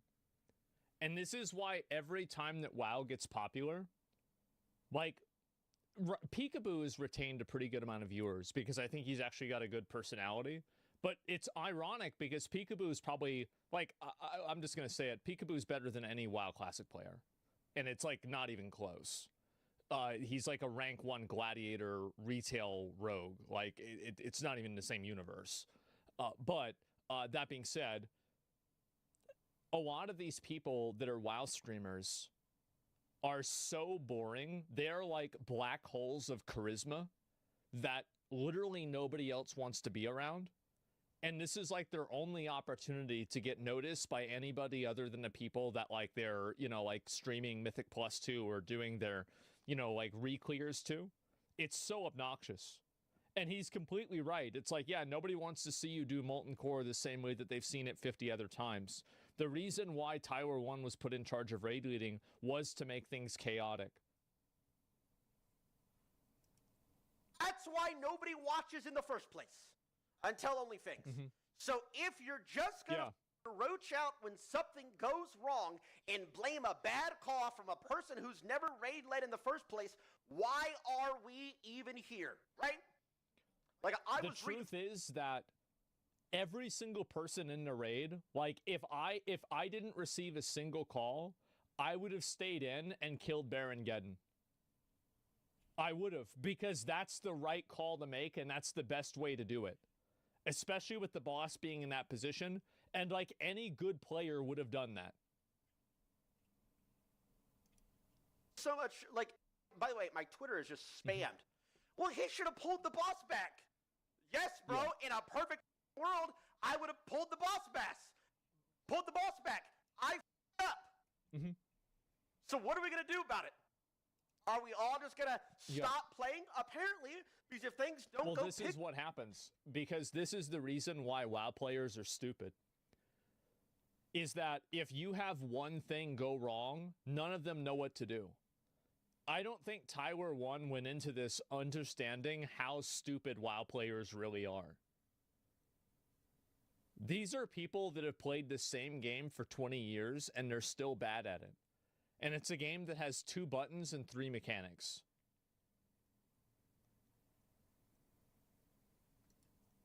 So perfect for these WoW freaks, they just leave. Yep. That's one thing. And then, bro, are we, by the way, are we playing World of Weak Aura? Yes, they are. These like, this is what I said before about how, like, these people killed the community in the game.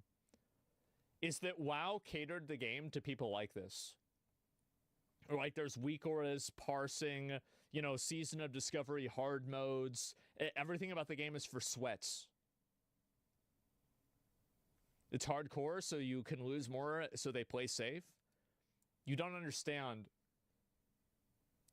So, do you know, like, whenever your car starts sliding and you're supposed to turn into the slide in order to, like, regain control of the car, even though your inclination would be to turn against it? Depends? Yeah. So, in a lot of cases, being aggressive and being proactive is the solution.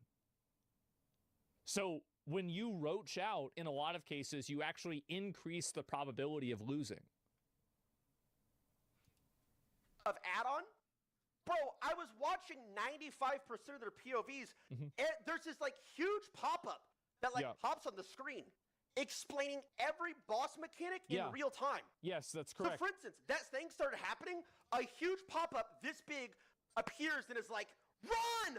Run away! Why are we even playing? You know, what are we... Thank you. It is so fucking cringe. Oh my god. See, this is the way that a person who doesn't play WoW sees how cringe weak auras and all of this bullshit is. This is exactly what I've been saying. This is why WoW, I don't think, is getting a lot of new players anymore. It's because you have this game that's been hyper-optimized by sweaty people that are garbage and can't even pay attention to one mechanic. This is exactly it. And the worst part about it is that this is in Classic. If he had played Retail, it would be 10 times worse. Even doing, by the way? Yeah, it's called, like, DPM or the... But why even play? Yep. The Weak Aura add-on is playing the game for you. What are we doing? True. So 90% of the people had this on, so I'm saying, so stay. They can't even see their screen because it says run away. Yeah. No, I'm not even lying. It is taking up their entire screen, just telling them to run. Just the most degenerate, zero IQ, non-adaptable shit. Exactly. They're not. The thing is that they're not actively playing the game. They're on like a mental autopilot where they just follow directions from the add-on. I just want to say that they're big bad. It's like, yes, okay, there's some bad players, which, by the way, I'm just going to say Jeff played Retail this week. He said the same shit Tyler said. It's terrible. Yeah, I know. Like, it's so bad now. Like, that's the problem. The game, it's just not fun. It's so weird and cringe and not fun. Like, I don't understand how they let this happen. Yamato. I don't give a shit. I'm crashing out. Yamato. Bro, you're a pussy. Everything I've done for you, bro, and to watch your VOD and what you did, you. Just...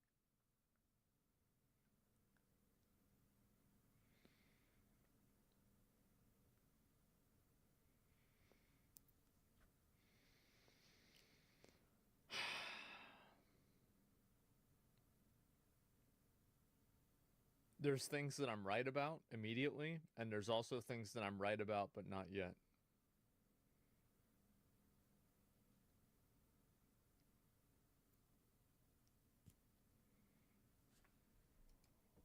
See me begging for people to stop running and to come back, and you are 100% HP watching from Brill. What are we doing?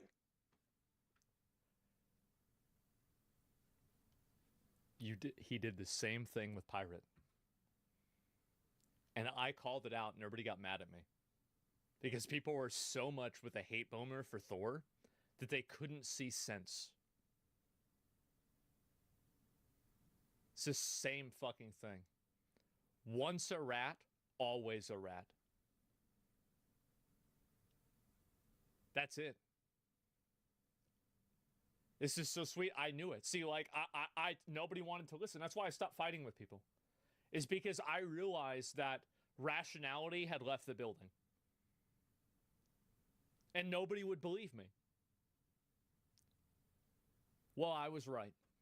Again. Bro, what are we doing? I said what I said. It is what it is. I'm not, no. Okay, I'll just crash out on that one. No, it. Them all. The whole guild. Yep. Bro, I'm going all the way. I was watching Ant's POV. She ran. I said it. I don't give a shit. She canceled a heal and ran. What? Bro, I've played with you guys for 500 hours. And, Yamato, I've played with you guys for 500 hours. How are you guys running? Because they want to keep the content and they don't want to lose it, and they'd rather you lose your character and then hope that some of your viewers will watch them. Streamer community group activities are cringe and annoying, and I don't want to be part of any of them. That's why I have like my little, like I have like my inner circle of friends. And by the way, I'm friendly with almost everybody. Even people that I disagree with, I would say that I try to be cordial and friendly with them. But from a distance.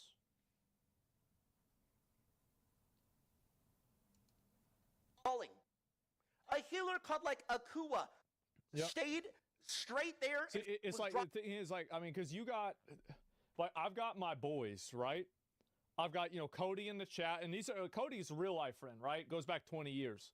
But like, I'm talking about only streamers, right? Only people that I met through streaming. S-Fan, Nick, fucking, I would say Miz, Emmy, Lakari, McConnell, Tectone. Oh my God, who am I not thinking of? There's probably 3 people I'm not thinking of. It used to be Rich. It was. It used to fucking be Rich. And Chance, yeah, Chance too. I haven't really done a lot of stuff with Chance, honestly. So it's like, I think about that, like, what have I really done with Chance? Like, when was the last time we did anything together? This is probably years ago. But I'd really have to think about it. But yeah, no, it's just XQC. I haven't done stuff with XQC either, but like, I would consider him, yeah, he's like, yeah, like, I knew that, I know that guy would not sell me out or like say any kind of weird shit just for clout. Like, absolutely not. But like, it's so rare. It's so rare. Train? Yeah, same thing. Well, I mean, I talk to, I still talk to them and everything. Dropping heels, didn't move, got it off. What are we doing? Zico, you're a pussy. Yeah. You're a little bitch, bro. You are the biggest shit talker, but the most pussy person I've ever seen in my life. After that whole Yamato thing, dude was acting hard. Yeah? I'll 1v2 Makara you and Yamato. and I'll beat you. Bro, watch his VOD. He didn't take a single point of damage the entire boss fight. Not 1 point of damage. Not 1 point. None. 100% HP the entire fight. Ran down the hallway, double blinked. Bro, these guys shit on Pirate for doing the same thing. What are we...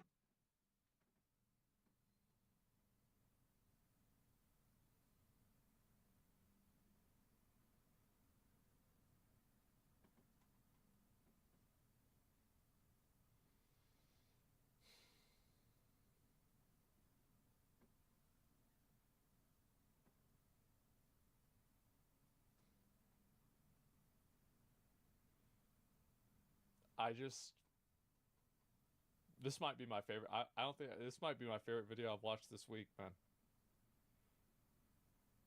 It really is. Doing, by the way. Like Pirate got hate all across the internet for doing what 90% of these people just did. Do you remember when I said that everybody, when they watch a situation in retrospect, they think about what they would do, but when they're in the moment, they don't do the right thing? And everybody said that I was wrong and stupid. This is the exact same thing as people that have like these fantasies of like, oh, if somebody robs the grocery store while I'm there, I'm gonna like disarm them and like fight them and save everybody. No, you're gonna be lying on the ground crying just like everybody else is. Everybody thinks that when they're in the moment, they're gonna be thinking logically and rationally, but they won't be. And that's why strong leadership is so important. Because strong leadership is what overcomes that initial fight or flight response. That's why I blamed Yamato originally. Because he demonstrated weak leadership. And that's the person who needs to take accountability. I want you guys to see how it's all come full circle. And everything that I said was right. And all of the people that were farming hate on me were roaching out.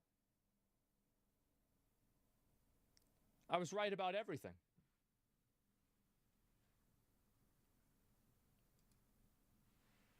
cringy as shit, bro. See, this is the reason why it's such a good thing that I'm the most humble and modest person. Because if I wasn't, this would be too big for my ego and I'd turn into an asshole. Like, for instance, Luckily, that's not what go happened. watch Nathan's POV. Oh, I'm full crashing out. Pull up the list. Go ahead. Let's do it. Let's get it. Full crashing out. I don't give a shit. Yes! Go Let's ass. do it! All right. I don't care anymore. I'm sitting Let's again. go. You're pussies, bro. You're all pussies. It is what it is. Look, watch Let's get Nathan's POV. Watch this God. Yeah, I wouldn't be more man, but I don't care anymore, bro. Yeah. Watch Nathan's POV here. Watch what this Do it. All right, Chad let's does. go. Let's go. Let's go. Let's see it. And again, Come on. Nathan, you know, he's a Let's grown go. ass man. That's the thing. Nathan has responsibilities in life, bro. He does. Watch this shit. Watch what he does. I don't give a shit. It is what it is. I'm not playing with these freaks anyway. Like, bro, Kayla Nathan's said too close that to the that we boss. could maybe work something out where she could, like, because we don't want to, like, I said I would play again if Kayla and E-Rob played. And honestly, that'd be pretty fun, maybe, still on the table. But it has to, like, Yeah. we talked about it. We'd have to start at, like, 7 p.m.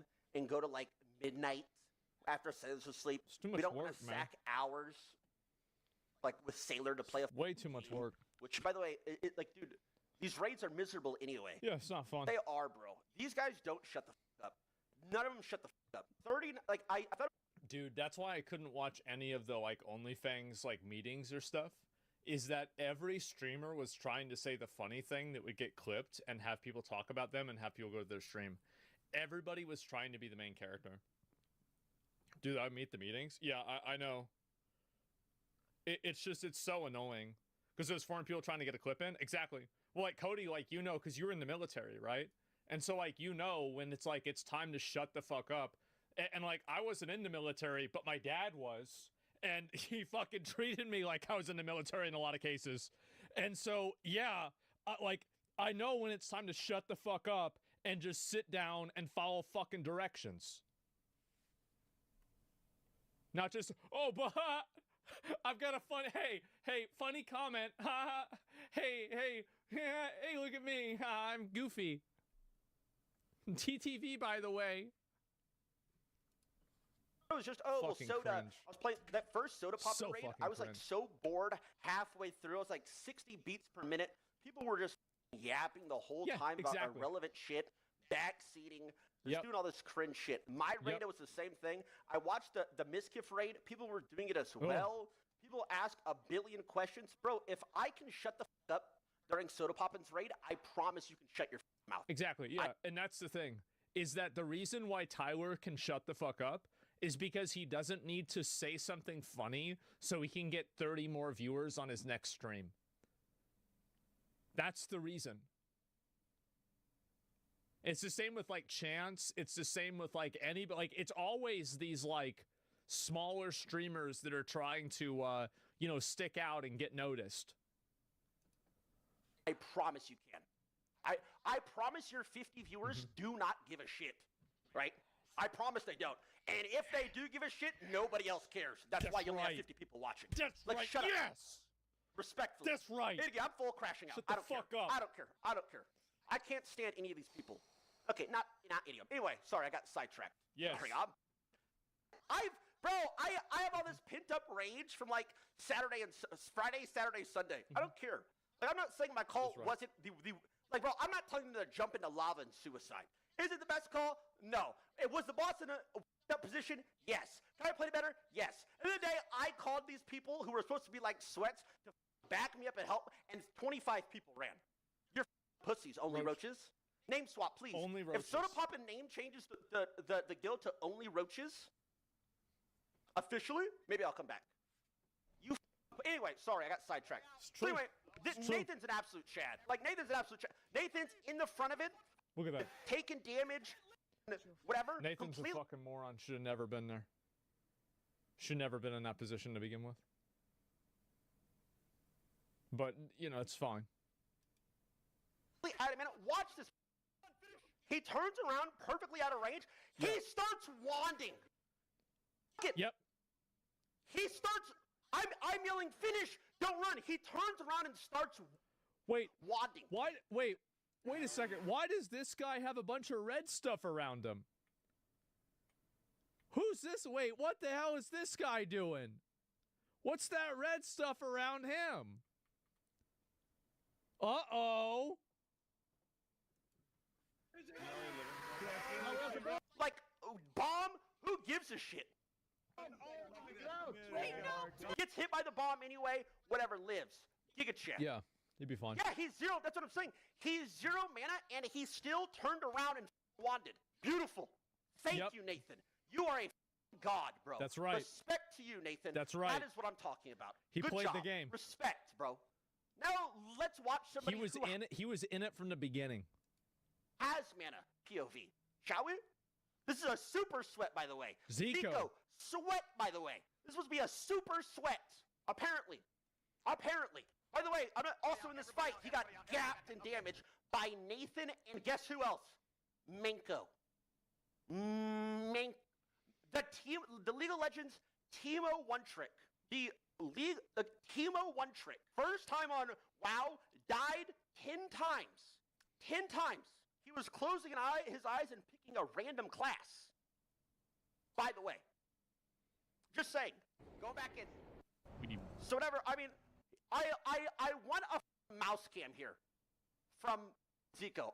Dude, start showing your like desktop, or excuse me, your like desk on stream, please. He had to be shaking, bro. He had to be shaking because as a suit, again, I'm not gonna flame the like non-sweats for like button presses or anything like that. Yeah. Because it is what it is. Like there was a hunter Zico do? that didn't auto at all when I was fodder viewing. I don't know what happened.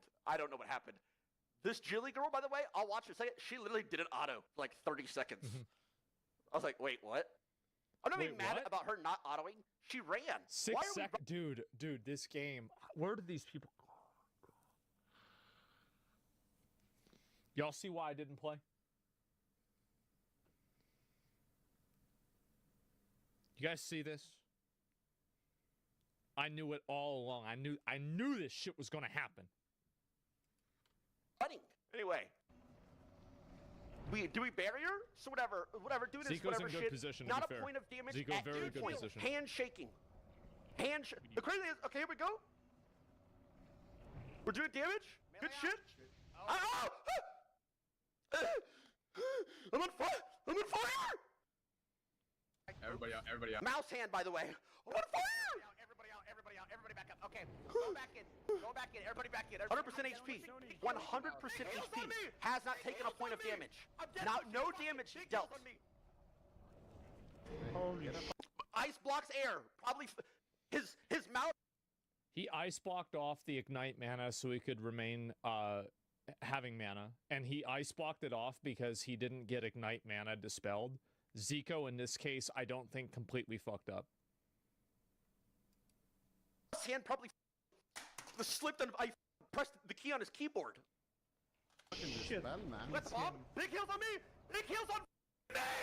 You can't listen. Here we go. Big move. Who's right here? Is that Big Nathan? We got a huge frostbolt coming. Boss lives with 2,000 HP. We got a big frostbolt. Oh! Get me out of here! Halfway down the hall! We can't plant our feet when the raid leader is yelling finish? We can't... Like, bro, we didn't take a point of damage all the time. Nathan's sitting there wanting. Guys, holy shit, he blinked the bomb! It doesn't one-shot him. He's 7,000 HP, retards. It doesn't one-shot. He's completely right. Tyler's right about that. Zico could have eaten the bomb, and he probably wouldn't have even gone to half health. Yep, he's right. Tyler's right. Now, Tyler's wrong in criticizing the ice block, but he's right in criticizing the blink and the cancel. He should have sat there and eaten the damage from the bomb, and just kept going. Shot. Nathan just ate the whole thing. He's a 20-year player. He doesn't know this? Yeah. We don't understand the boss mechanics? We don't understand the boss mechanics, bro? We've been playing for 25 years. Halfway down the hall. Who wants to tank a bomb? Well, the idea is that you tank the bomb and then you kill the boss. So then the fight's over and then other people don't die. That's kind of like what I was saying before about how sometimes locking into an offensive situation is a better, like, and again, let's go back to what I said originally. Committing to a concerted decision will almost always be better than individual players doing what they think is best. I've said this over and over and over and over. I've said it, and this is exactly what I mean. The best defense is a good attack? Yes. If the boss is dead, it stops doing damage. Other than the bomb, to be fair. You're a pussy, bro. Don't ever yap to me. You're a little bitch. Man to boy, you're a pussy. And you're dog shit at this game. Period. Horrible player.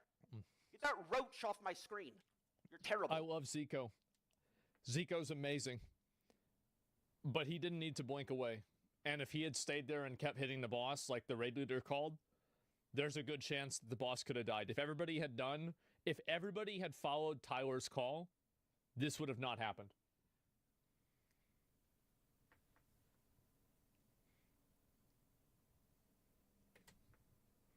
Next up, I don't have to do this. Waz, come here. Waz, come here. Waz.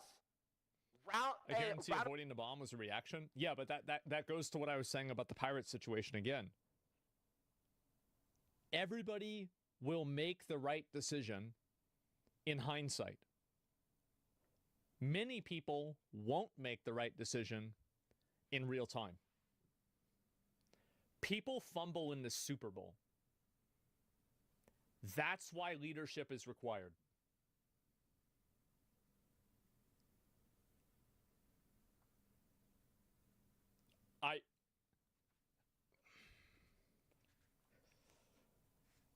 Maybe now, no, they won't. People never listen to me. Of applause to you, Waz. You are a god. Waz, you're a god. You're an absolute god. I'm death wishing. Waz is a great player. Death wishing. Big Waz. heals on me. When in there behind the boss. Look at that Your position. chat. Big heals on me. Big heals on fuck. Look at this guy, like just vibing, He's just happy. chilling. You can't listen. Well, the reason why is because he's not stupid. Like, he knows the boss is going to die before it kills him. He's got a Flask of the Titans on. It probably won't even kill him, even if it goes all the way in there. The reason why Tyler died is because he had Death Wish, and Death Wish makes you take more damage. And Death Wish making you take more damage on a magic attack, which the last tick of Baron Geddon's explosion was, caused him to die. He has this, by the way, this is the add-on. He has this huge icon that is telling him Inferno damage, move away. Which, cringe you have that, bro. But it is what, like, they all have it. It is what it is. Bro, he starts to run, says it, plants his feet. This is screaming at him to run. Oh, the clip messed up. But stood in. Maybe, I'm not even mad that he ran at the end.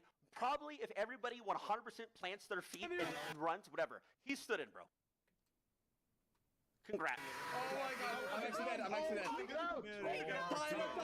Next up, PS Hero. How? Waz did nothing wrong. Waz moved out, and he got killed by that retard with the bomb that doesn't know where to go. That's what it was. Yep. Waz actually made probably the most S-tier play. Like, this guy is like a multi-rank 1 gladiator. And what he did is he moved out because he knows the mechanics, and he moved out after he took the last tick of 2,250 damage. He moved out because he knew the next tick would kill him.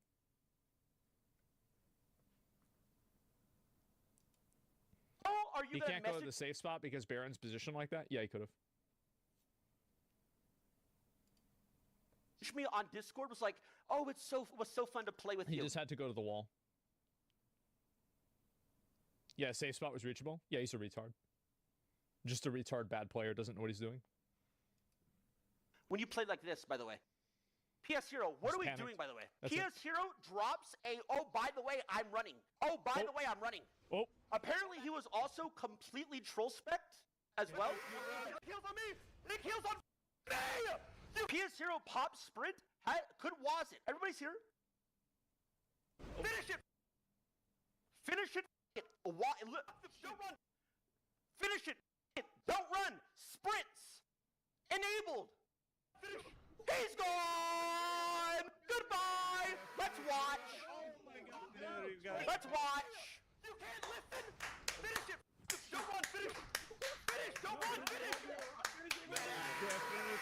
Like, what are we doing, bro? Again, I don't understand about his specs. I don't really care about people pressing all their buttons. Whatever, bro. Dude, if I'm screaming, stay, stay, stay, what are we doing? they said to finish the boss. He ran away. He actually this is worse than Pirate. I told you guys. I feel like this is what it would be like if a person that believed in flat Earth got sent up to the moon by NASA and they saw the firmament. They're like, all my life, everybody was wrong, and I knew it. I knew it the whole time.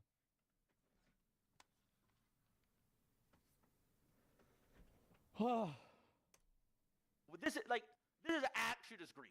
And most of these guys are super sweats. I don't give a shit, man. I get it's like spontaneous, so you have to like decide to like ground your feet and not move. I understand. It's hard. It is what it is. But what are the like? I think the whole actual issue was, what was I doing this whole time? Right? If they were listening at any part during this raid, I think they would have listened to this. But nobody was listening regardless. Nobody. No. Dogs. Disgusting player. Disgusting person. You're terrible, PS. Jeez. Yapping in my chat, perma. DM me on Discord after. Please go again, bro. You. Yamato, let's just get it over with. Let's just get it over with. Let's just get it over with. Yamato, everything we've done, bro. Everything we've done. I played League with you freaks after, before. Yamato. Here we go. I literally go. saved you from certain Here death. we go. And you 100% Let's watch. HP with pre-shield. Run the away. Bro, maybe I'm just built like way different. Maybe that's what it is. Oh my God. You can't listen! Finish it! You guys ready for this?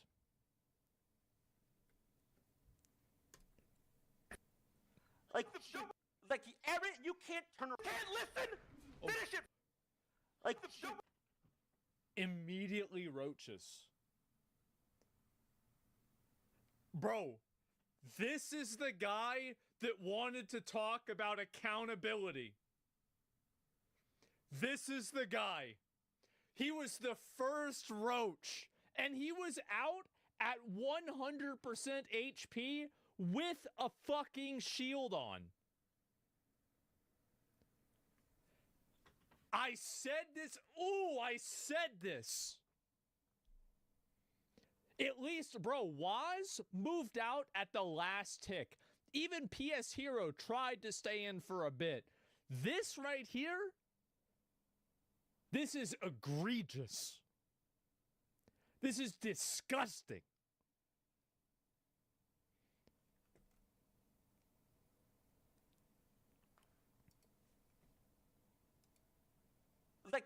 You can't turn around. Whatever. We drop a smile here.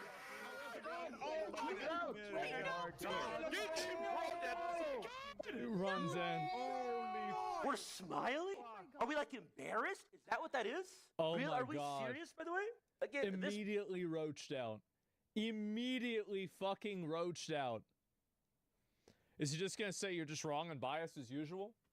He can say whatever he wants, but at the end of the day, he didn't follow the raid leader's call along with a lot of other people, and it resulted in people dying. It was a bad decision by him because he's a bad player and he's bad at making decisions. That's the reason. That's what happened. Now, I know Yamato might watch this and take it personally. I don't have anything against him personally. You just don't follow directions and you make bad decisions. And you doing that caused people to die. That's it. This isn't personal. You fucked up. Boss lived with 2,000 HP. 2,000. Imagine if anybody decided to just listen. You better press and he buttons, was the bro. first one out. Stand there. It is what it is. Gordon's a god. Gordon, shout out to you, bro. You're a god. I respect it, Gordon. Gordon's a god, but dude, again, I'm a little bit like funny with. I feel a little bit funny about some of these clips because you know. There it is. Because it's like he's staying for sure. To the end on the last charge. Big heels on me! You can't listen! Finish it! Like he's staying. Like he is 100% staying hitting the boss. Like this is respect. Gordon has 2 accounts.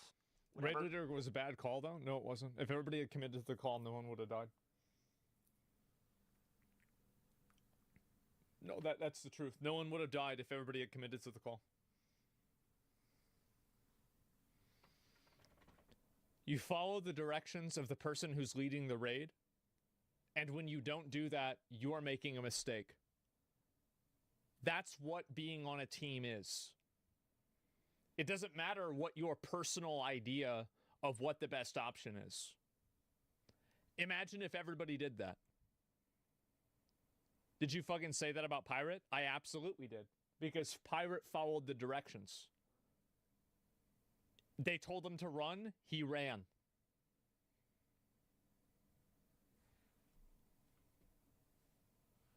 Follow the directions, execute the strategy. That's what you do.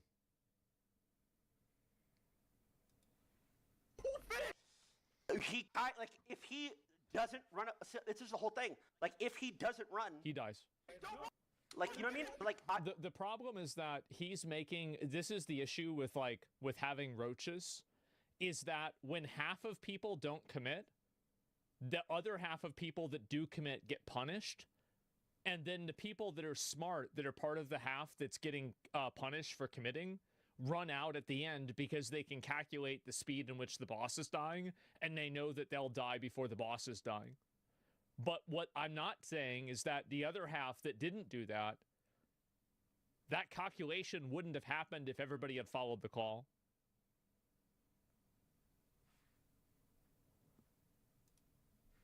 It's just like he did stay in initially, and if everybody you roach out in the military, you get court-martialed. You always follow the call.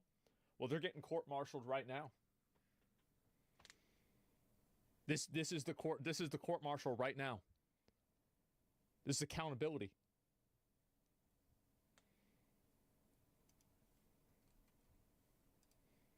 What he just did for 2 seconds, beautiful, perfect. But I mean, it's better than most. So it is what it is. You made a stupid call to take responsibility for it. I have! The point of me raid leading first time is I'm going to make stupid calls! It wasn't a stupid call. It was a late call. I would have made the same call in his position. He made the right call. There's another component to this that's not being considered, is that when Baron Geddon is doing the AoE, magic damage causes warriors to gain a lot of rage, which will accelerate the amount of damage that they can do with execute, and it will actually speed up the raid's DPS as Baron Geddon does more damage. So it's like an inverse entropy effect. Like, it's again, like, no, he made the right call. That is the whole point! And why would anybody ever raid lead as a first-timer if 30 people are just gonna leave when they make a call anyway? Yep. Who is ever gonna raid lead? Why would a new player ever do that when he's just gonna get griefed by 30 people? The point of me raid leading was to make stupid calls. It wasn't a stupid call. We got somebody in chat says it's just take the L, you're wrong. What am I wrong about? What am I wrong about? Both things? Explain what I'm wrong about. Explain it. And do you remember when I said I know the game better than anybody else, and then everybody called me stupid? And here we are. People actually doubted me. Embarrassing. Honestly, it's just embarrassing.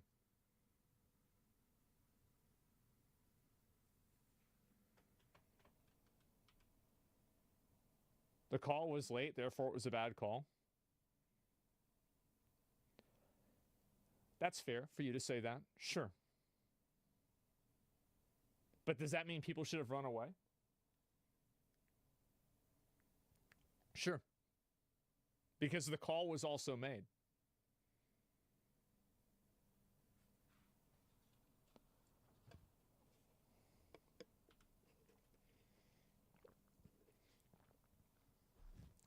Also, anybody that's rated MC knows that you'd be able to kill him before that does a lot of damage.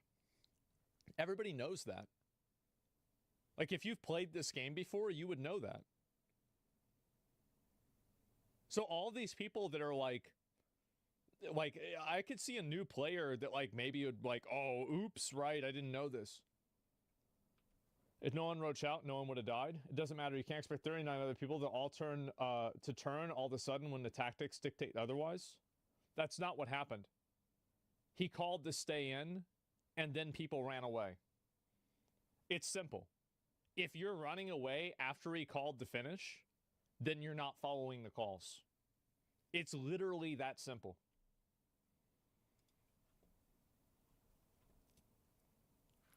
Overlay equals the tactics. Yeah, these are people who are following. They're following their raid warnings, and they're following their weak auras, instead of the raid leader. Yeah, these are bots following weak auras, and they're not actually playing the game. That is what I'm saying. Nobody wants to watch you boring min-max every single pull that you've been doing for 20 years. Yep. You cannot just abandon what the raid lead says. You can't do it. I'm not telling you guys to suicide your characters into lava. You cannot say Nobody would have died. Nobody would have died. If they had listened to the call and they had done what the intelligent person would do in that situation, nobody would have died. You cannot say, well, no, you told me to jump in front of traffic, bro. I was going to get one shot. That's not true. Is this a risky call than running? Absolutely. It actually, yes, it is. I'm not telling you to suicide. That's the thing that's not true. Sometimes engaging directly into a risk reduces risk. I know this is like a meta level thing, but sometimes engaging directly into a problem and approaching it head on will reduce the probability of something bad happening. Not in this case. Absolutely in this case. Absolutely 100% in this case. You all have pots, you all have this, you've been here 100 times. That was the point of the sweats in the first place, was to lock it down to make sure this shit like this didn't happen. But they're all 90% were griefing, 90% of them ran. You're little bitches. Anyway, let's move on. It's the parsers, bro. Some of these, dude, and also, I think it's like a league thing, also. Because, like, if you do, like, Baron or Elder, for instance, when it gets low, you finish it. You like, coin flip the smite. Bro, I watched Zaru's POV. The first millisecond tick of Inferno, brother ran all the way to Thunderbluff. The first, like, what are we trying to parse? Well, I don't know if we're going to see his POV. A little? Like, not even a little damage? We can't stay for half a tick? One tick? Nothing? We're just getting the out of like, what are we even so just garbage, all these people. Blows my mind. The raid failed Tyler, you're right. They did. Okay, if it was like a thing of absolute Roach randoms raid as well, I would understand. Kayla hit me with a reality check. I play with these people however many long. I'm like, oh, sure. These guys for sure have my back. No. Kayla's like, they're probably actually just playing with you for clout. Yep. Yep. That's it. Only roaches. Only roaches. Your argument is not the reality on people play hardcore WoW. We play safe to do the mechanics. Pushing the boss is viable when you have nothing to lose.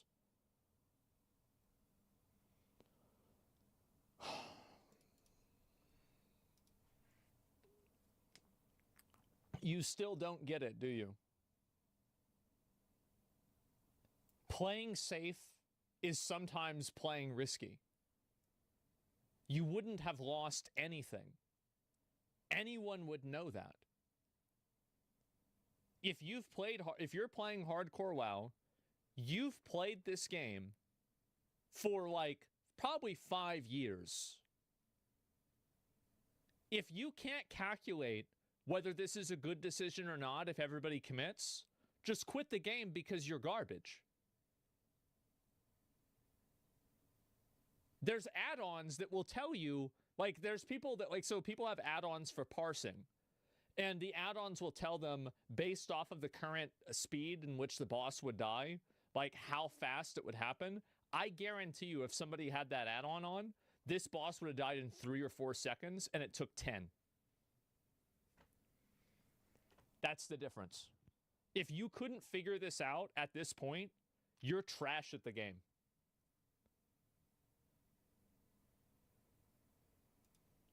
Bro, really? Was that what we were doing? Is that true? Like, is it just like how the world works? Yep. I genuinely thought these people would. People are terrible at the game. They don't understand your point. I know. And that's always how it is. Plant their goddamn feet. It's crazy what we were doing? Is that true? Like, is it just like how the world works? Yeah, it's clout. Yeah. I genuinely thought these people would plant their goddamn feet. It's crazy, bro. Let's watch this POV, by the way. I'm actually okay with this. No, please, Jilly, I'm honestly okay with this. I don't mean give a shit. Here's my problem. Here we go. Like, whatever, she's going. Everybody out, everybody out, everybody out, everybody out, everybody out, everybody back up. Okay, go back in. Go back Okay, in. whatever. Bro. She I don't know how this. She just stops autoing. I'm death wishing. Not autoing. Look at her character just like standing there. Whatever. I don't even care. I don't even give a shit that she's literally not autoing. I don't care. Whatever. She's still just standing. Whatever. Still standing. Big heals on me. Big heals on. This is why I quit. This right here is why I quit the game.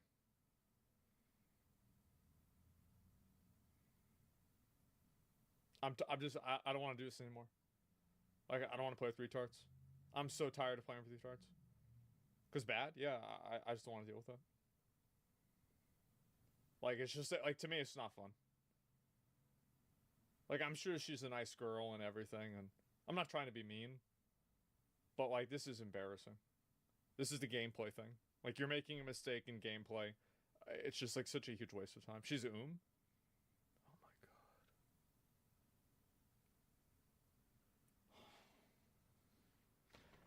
So, you could say she should use a mana potion. I don't think that she should, because she still has the ignite on, so the ignite would immediately eat the mana potion. But this right here, this is her auto attack. You can auto attack for free. And also, hunter auto attacks are a lot of damage.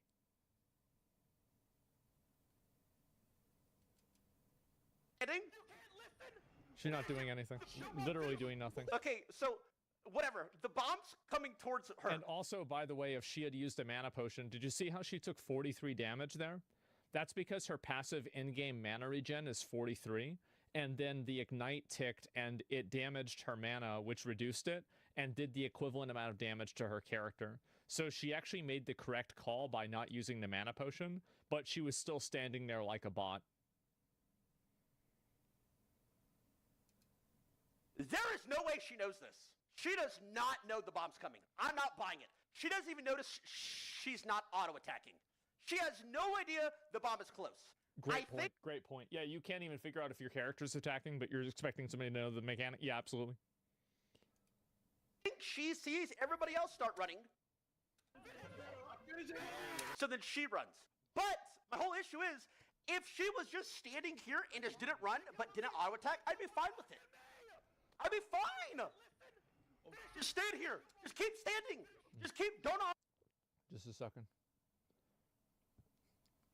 Where's this guy going?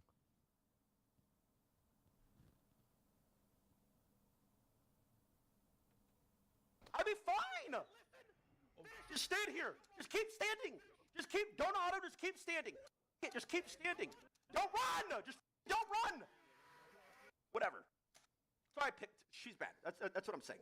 That's not even that bad. Whatever. She fucked up. It's embarrassing. She's new. I didn't pick Super Sweats, by the way. Yeah, Geronimo, congrats. I was going to make a tier list. Geronimo? Maybe if he had picked people that didn't know how to play the game, they would have just listened to the call and he would have killed the boss.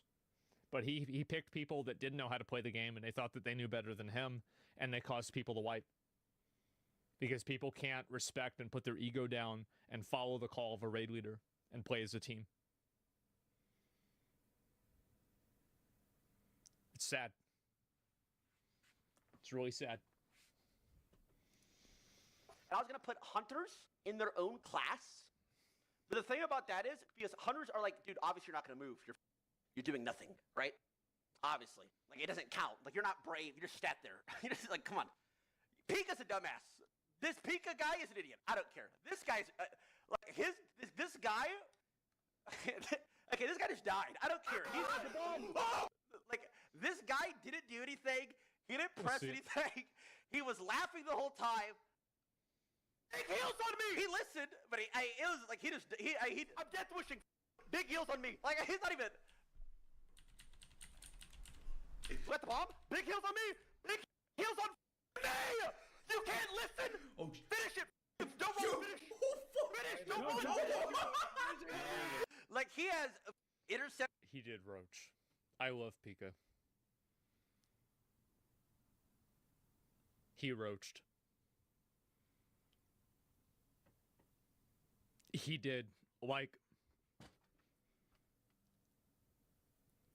the thing is, Pika would have been one of the only people to survive it because he had last stand. He had a last stand and a health potion. And I think that's a greater fire protection potion. So he could have used that too. He goes back in now. He has all his shit up. He just is like giggling to himself, vibing, having a great time. Walks in and then it just dies. This did. I just think he made a bad play, honestly. It was just a mistake. This is what I was saying before about how, you know, like, you can have people fumble in the Super Bowl. This is one of the best players in the game. Just made a mistake. Yeah, straight up.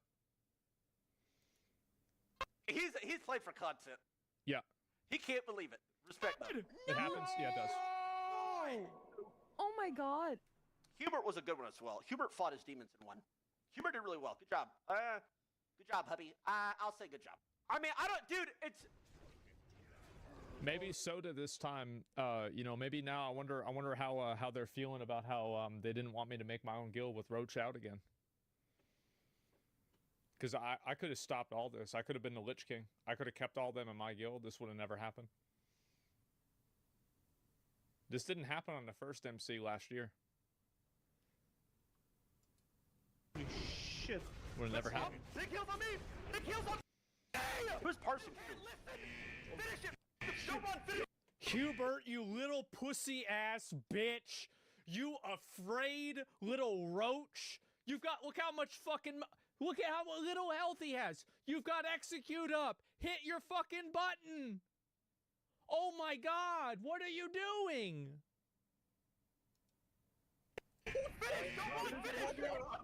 I mean, we're, okay. This is... But like, he heard, like, he like fought his demons here and he was like... Don't tell me he's gonna run in and die. He's got no health. He fought his demons here and was like... He roached. I don't. He roached. That's embarrassing. I've done that before. He's gonna die here. And then he actually delivers the killing blow. Respect at the end. We fought our demons. We win. He was only 90% wrong. He was 90% wrong. But he was 10% right.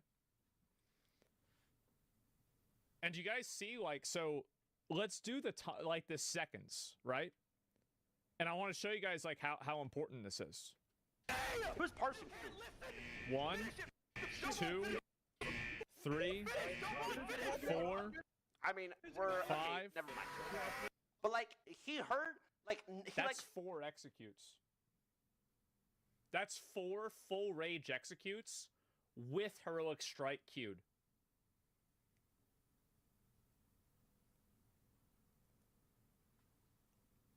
Think about how much damage that would be.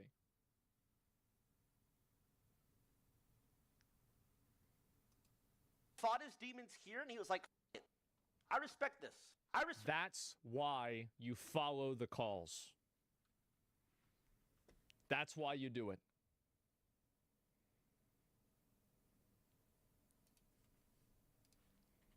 I respect at the end. I do we not. We fought our demons. We went in. Love to see it. Ampi, we already watched Ampi. Ampi, 100% goated. That's what the Switch should have done, bro. That's what they all should have actually. It is what it is. It is what it is. It is what it is. Yeah, I mean, he cooked, bro. He cooked. Ozzy was iffy, bro. Ozzy was iffy. Dude, bro, we jumped into the death arena together. Well, I didn't jump, but I would have jumped. Like, you have to react from all the sweats as they defend their roaching, as it's embarrassing to watch all of them in their echo chamber chat. The problem is that a lot of people that think that they're really good at WoW aren't really good at WoW, or they're really good at one aspect of WoW, but they don't understand how to make decisions in a cooperative environment and how to ensure success in that environment. So you can be like really good at PvP, but that doesn't mean that you're really good at raiding necessarily. Like you? No, this is what I know. Like, if you want to talk about me playing Arena, I don't know what the hell I'm talking about. But this is what I do know.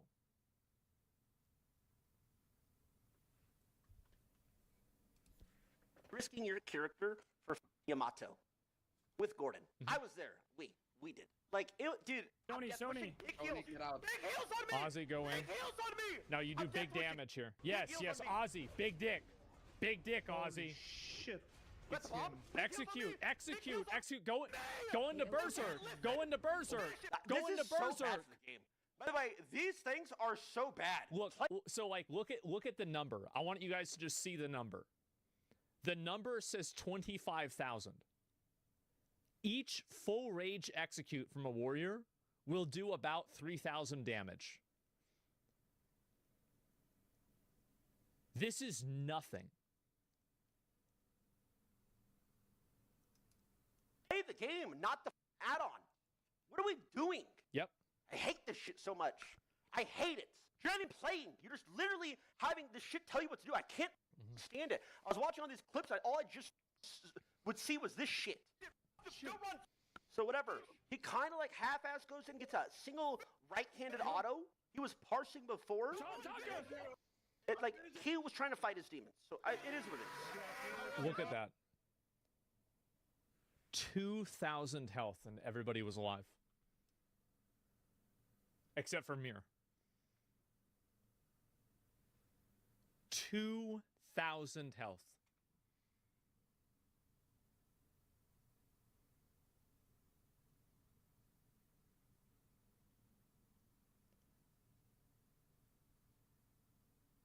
Never left defensive stance. Ozzy played badly. That's true. And I want you guys to see that if any one of these people that roached out hadn't roached out, nobody would have died. It was literally the difference between one person not roaching. 2,000 damage.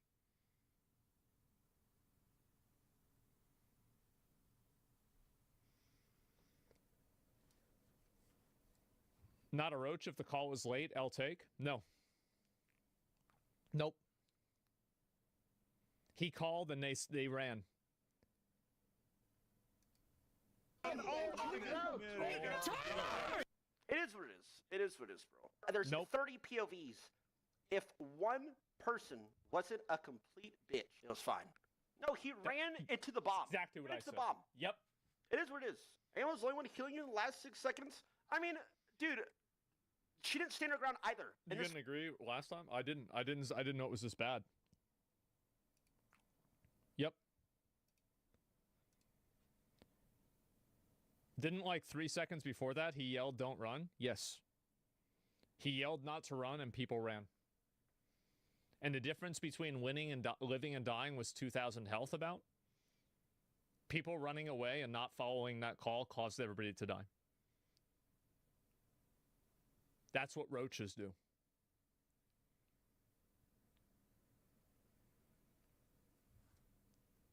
It's embarrassing. Absolutely embarrassing. The Zywoo guy did. It's just, I don't understand how I can play with people for so long. If you watch a range POV, I'm literally swinging my cock on that boss. Everyone arguing through Take You that never played WoW or fanboying for their favorite streamers. The problem is that on Twitch, there's a lot of people that think that they know a lot about WoW.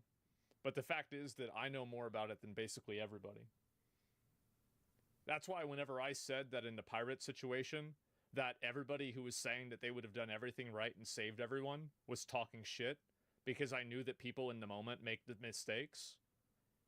A lot of those people get to eat their own words right now as I watch them run away from a zero-risk situation. Because I was right the entire time. And everybody hated me for it.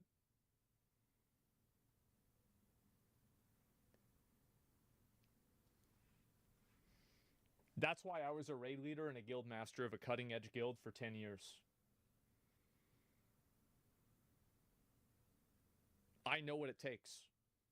I know what works. I know what doesn't work. I know every mechanic. I know every functionality. I know every strategy. I know every timing. I know everything. And all they had to do was listen. But no.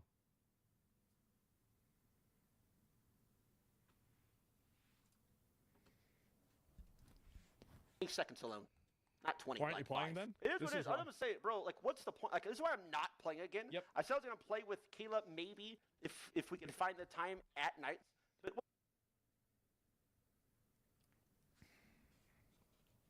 We back?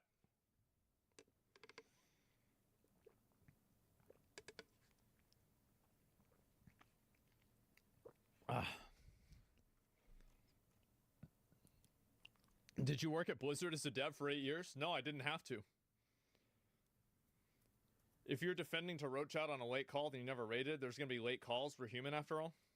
Well, there's late calls, and then there's also there's being able to make an intuitive decision on what the right decision for the raid is collectively.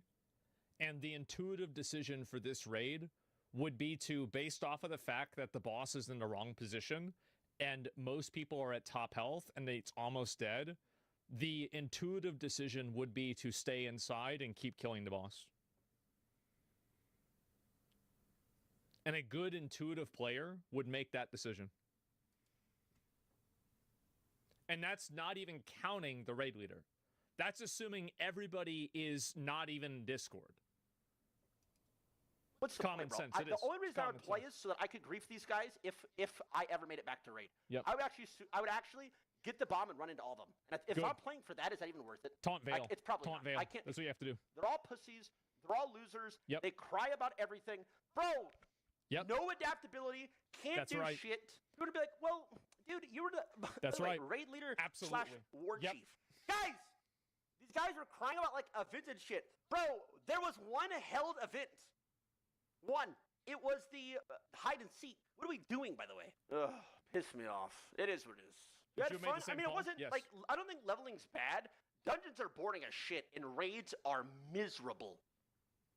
So if raids are miserable and dungeons are just lame as shit, what are we playing for? Yep. Raids are not fun. They aren't. Like the most like exciting part of the raid is like waiting for somebody to maybe die, and then it's like getting a good drop. But and it's not fun. It's 39 people just half of them are screaming, half of them are just asking, should I do this, should I do that? I've already said it 5 times. It's miserable, bro. It is what it is. So, parting words. only roaches. You guys are ass. Oh, and Yamato. You're an absolute roach. Outside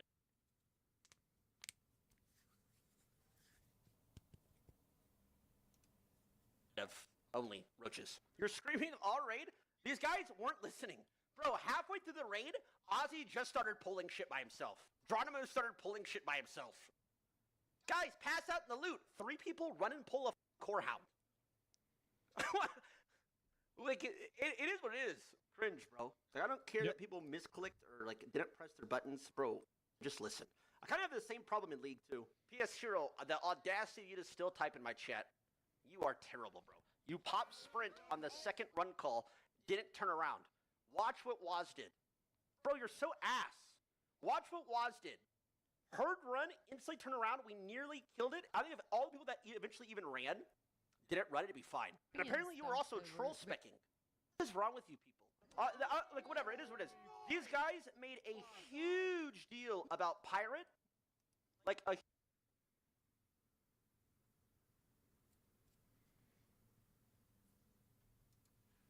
huge deal. He got so much blah, blah, blah, hate, whatever, blah, blah, blah, blah. They did that. You're scum. You are absolute scum. Anyway, yeah. With that being said, that guild, roaches, possible to play with E-Rob and Kayla late at nights, but honestly, probably not, because I would just be playing to grief them at the end. It is what it is. I'd be willing to play next year, whenever they have the next one, but I can't be bothered with those people. It's not the first time either. That Yamato whole situation as well during the PvP tournament where they cried and nagged as well. I can't be bothered. Like, these guys don't do anything.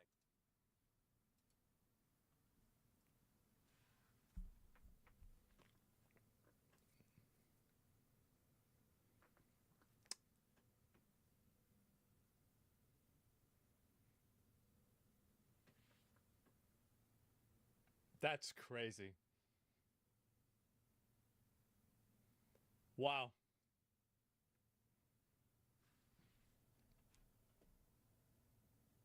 You know that if everyone would have run, the boss would explode because of Armageddon. It was 2 seconds away at the end.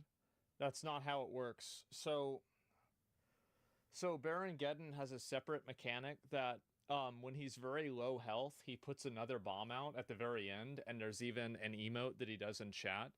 And so the bomb will always go out at the end of the raid. It says in one final act of service of Ragnaros, Barongeddon does one final thing. So it's like, this is like, see, people think that they're correcting me. You don't even know what you don't know. Like, I don't think people understand how much I know about this game. And it's because I haven't played it for a long time and they think I forgot. No. Check the last comment. Let me see what the first comment is. Tyler brought the int list to WoW. You're right. Yamato, did I not just see Yamato's death sprint out with full HP and shield after starting all the pirate drama, losing the 1v1 to Sardako, and then getting saved by Tyler only to betray him when it mattered the most? Roach King. Yamato, who, by the way, when I called him out for acting like a bitch, trying to, like, you know, run to daddy Tyler to complain about Pirate, goes off and turns everything super personal because he made a bad decision in a video game. He's talking about me not having any family because he's sitting there roaching out in a video game. That's sad. It really is sad. Yamato's taking a lot of L's. That's right. He's the new Roach King. He always was. I think we need an apology from Yamato for acting like such a bitch. It's embarrassing. It really is. It's embarrassing that this happened.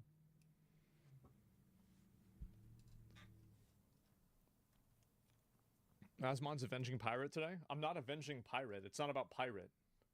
It's about sense, rationality, teamwork, decision-making, and what the right decision is. It's not about people. It's about ideas. It's about actions. It's about decisions. This is probably my favorite video I've ever watched in my entire life. This is I can't believe I'm gonna link you all the video. This is my favorite video I've ever seen, bro. So I played Gunlance, and I'm getting fucking VOD reviewed. Yeah, I'm getting VOD reviewed, and this is I'm. I'll be honest. I'm not gonna watch the whole thing, obviously. The whole thing. Wait, that's literally exactly what I said. Wow, that's what the fuck? This boss is hard. Okay. Yeah, it is. Arquiveldo. I have a new weapon. Oh, hells yeah. Okay. We are using the gun lance now. That's what's up. I have respect. That's what's up. We're gonna get to the combat. Did you train? I did. I spent a. I would expect this chat to just be spamming K-Kona. I'm actually surprised they're not spamming K-Kona. Hell yeah, brother. Learning the ability, and I'll go ahead and we'll just fight an easy boss just to kind of like give you guys an idea. Chat the Cabra. Of how it works. Yeah. Make better armor, but I can't. I don't know if it's actually worth using. Like, you can use it because it's cool. I'm probably going to be using it mostly whenever it's cool. But you'll notice that, like, on the previous kill that we did, I didn't use it at all.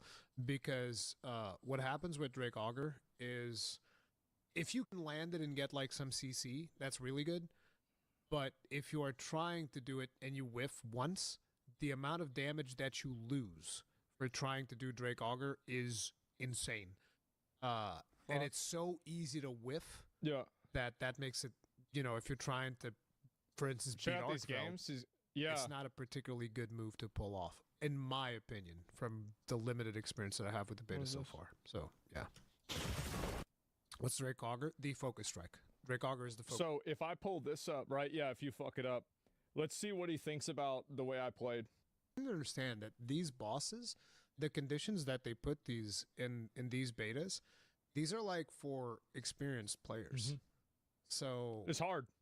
You shouldn't, if you can't kill Arkveld, it's not the end of the world. When you get to the final version of the game, you're going to have 50 minutes to kill instead of 20. Was for me. And you're going to have your own mixed set. You're going to shred this monster. It's not even going to be a thing. The end of, yeah, it was, so don't feel bad if you can't kill Arkveld.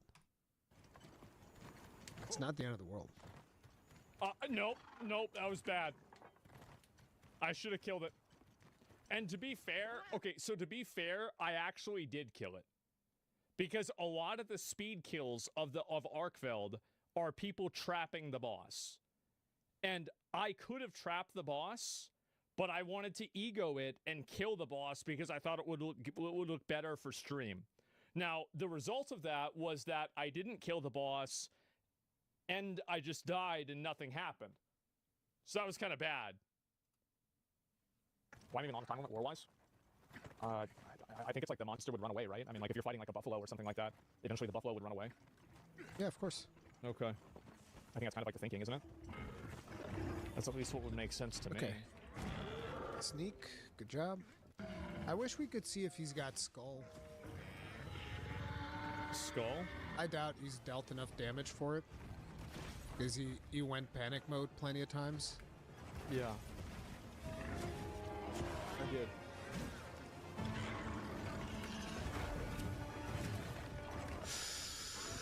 Ooh, no, he gets out of this one. He gets to get out of this one. Yep, there it is. No, why? The panic. The panic. I'm literally trying to hit it. Sheath your weapon. You can't hit that with your weapon out. There you go. Now you can hit it. But I'm not hitting it. Yeah. That shouldn't have happened. Yeah, he's getting womboed.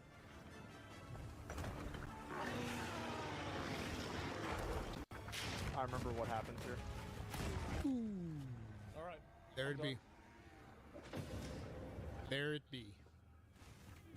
Yep. I don't think I can do it. I had 17 seconds left.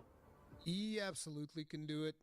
He just needs to practice a little bit more. I don't think he did that bad. I think he's got, he's got some of the essential combos down.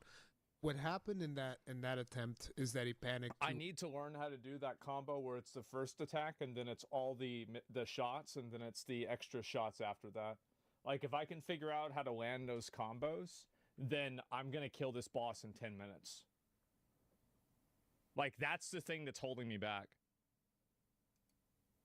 Often, and he just started resorting to the old mash forward and triangle, which is never going to work with the gun lance. If you're just like, you just try and like mash triangle, like, nope, you're done. Yeah. Like, the moment you're trying to do this with the gun lance, you're cooked. It's over.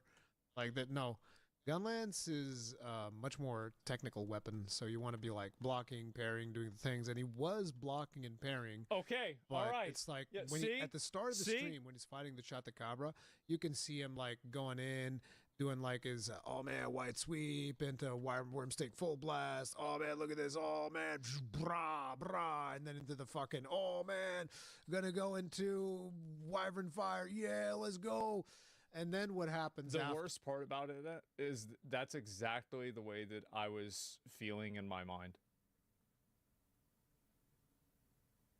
That's exactly the way that I felt. Afterwards is just like panic mode. Goes like lunge, lunge, thrust, lunge, thrust, and that's what costed him the kill. Which, by the way, no criticism on there or anything. Like it's not.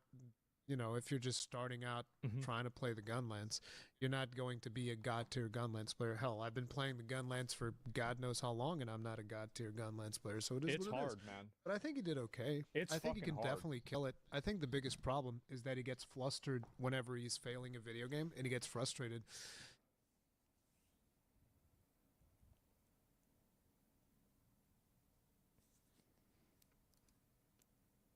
And it is what it is. I've noticed that a lot about him, which is like whenever he's failing repeatedly, he feels like he's floundering or something and he gets upset. And I mean, he gets in his own head, I feel like. That would be the one thing that I would say.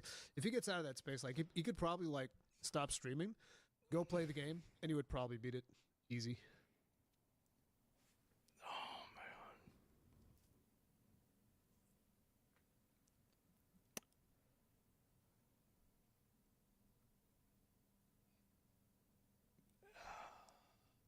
Yeah.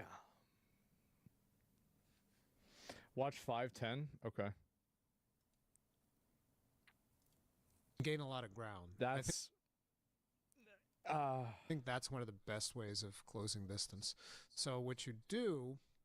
So this is all right. Let's actually get to the combat. Often, by the way, I'm just saying like improvements because he just kept attacking. He could have waited the roar out for a block. No. You don't understand. I literally cannot play the game right now. If I could play the game right now, I would be playing the game right now. It's offline. So Skippy's trying to teach you? No, I'm going to watch a lot of it off stream. I was just going to watch a few of the highlights on stream. It's a 40-minute video. Okay. Oh, nice. Nice parry. Yes. But he didn't do a follow-up attack to it, though. Parry, nice. Guard clash. Just no mistakes. There you go. It's back up this weekend. Wyvern fire after a guard clash? Is that bad? Ooh, you were playing better at the beginning of the stream, bro. Come on now. I thought it was good. Usually what you do, at least what I think is one of the best. Welcome to my entire life. I was playing better at the beginning of the stream. Yes, true. Moves to do after the clash is you press triangle because he goes straight into a wide sweep. So after the clash, because he reloads, he goes straight into a wide sweep, and that opens you for the full worm stake blast combo. This is going to be a slow wyvern fire, so it's a meh. It does have two, so it's whatever. So if he does that and now he follows it up with another one, I'm going to be like, all right. No, I don't. I only do it one time. He doesn't. Yeah. Like, I could have accepted him at least going because like, oh, I'm going to wyvern fire and then I'm going to do a fast one afterwards, but no. Wait, you can do a fast one after that? Because the thing is, after you do your first wyvern fire, you can pop off another one. What? For faster at times. What? Huh? Okay, he's using his forward lunge too much because, like, you're point blank. You don't want to be doing forward lunging. Forward lunging is the one where you go. I think I didn't even know you could do that. So if you're next to the monster, right, you don't want to be doing this. There's way too much Because memorization even though of this patterns attack for me is to handle powerful, it takes No, so this is something I talked about on the podcast yesterday, but like obviously it's not out yet. I actually think that Monster Hunter Wilds, one of the biggest innovations and one of the best ways that I think this game is going to hit a more mainstream audience with action combat players, is that they've added so many features and functionalities that are defensive, reactive gameplay that make it to where, because if you watched, like, for example, like a Monster Hunter World playthrough, you'd see people that are like really, really good that have memorized all of the movements, such as, well, I'll give you some examples. So the Greatsword has two different functionalities now. It has a perfect parry functionality, and it also has the riposte functionality. I don't really know how to use it. I haven't played Greatsword enough. And so basically what happens is that, yeah, it's like the guard counter and then something else, the offset. Yeah, exactly. And so you have both of these things that now give a player that has a better reaction time and a better, like, in general, like, what's the word for it? Like, game sense of action combat games. It gives them that advantage that, you know, let's say you wouldn't have in the older games because, like, it was more about memorization of patterns. So I think that Monster Hunter Wilds, it seems like they're transitioning more towards reactive, like, kind of reactive, spontaneous action gameplay rather than just memorization of like patterns and then pre-playing based off of where the outcome of that pattern is. That's what I think is I think that was a conscious game decision that they've made with multiple classes in Monster Hunter Wilds that's different from the other games, and I think that that's what's going to make it a lot more accessible for average players. Like, I am a massive advocate of this. I think it's a huge benefit. Too long to pop off. So there's two options. Yeah. If you want to poke forward, don't do a directional input, and you'll poke forward. If you want to go into your Wormstake Blast combo, which is what most people want to do, move forward or move to the side or whatever direction is safe and press circle. You do the shell evade, and then you press triangle, and then you can do that? Bob's your uncle, right? So what you don't want to do is be right up in the monster's face and do this. And I do it too. It's a mistake. Do that. Like, you know, sometimes I do it too. I'm just saying that's something that. But no, the combos are not that complicated. Like, you might think that it's complicated. It's not. Because you learn like three of these. I'm not saying this as like a criticism. I'm saying this because just like last time in Monster Hunter World, whenever Asmon would make a mistake, I would use his mistake in an educational way. That's the point. I'm not like, oh, let's poo-poo on Asmongold. It's more so, hey, here's what you can do in this situation. Okay, nice parry. Yeah. Again, see, right there, I think he was trying to press triangle circle or Y and B. No, it was the forward lunge. Okay, see, if you want to do the forward lunge here, you want to do that gap closer thing that I said. I don't know how to do that. I just... What the fuck do I do there? You block. See, I didn't know that. I didn't know you could block. I had no idea you could block. Because usually it's like you can block, like, attacks, but, like, if it's on the ground, I didn't think you'd be able to do that. In that situation, you block. Because if you were playing on the final version of the game, you can get evade extender, and then you could dodge. Assuming this game has evade extender, which I don't think we've seen yet. You could get evade extender, and then you can dodge far away enough to do that. But if you can't, then your other option is you block, or you try to Superman dive. But I think that one pops off too fast for a Superman dive. I haven't tried Superman diving that, so what you do there, block. Not if I'm not. It's if the Greatsword mentality. It's not used to blocking. I could do that. No, I'm not. Even though Greatsword can block. See, like, I'm actually going to try to learn the Greatsword. So, like, this weekend is, like, a really big weekend for me, right? So, like, this weekend, we have 3 games. We have Elden Ring Night Rain. We're going to be playing that probably with Emmy and maybe also Lucari. and I'll be playing it solo. We have Avowed, and we have Monster Hunter Wilds beta. Crazy fucking week. Crazy fucking weekend. Big dick weekend. Greatsword is not beginner friendly. I actually think that if I can perfect parry and I can I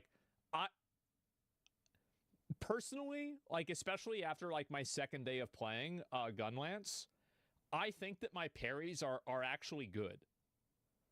I mean, I beat Sekiro, right? I mean, I don't think my parries are bad. So I don't think it's a problem. Greatsword's too slow. I don't think it is now. Because I think that the slowness is now offset by the different guard counters and offsets that you can do. And I've actually watched some great, because I haven't seen Greatsword gameplay in Wilds until a few days ago, and I started watching it, and it's really good. Yeah, I didn't realize how good it was. I had no idea.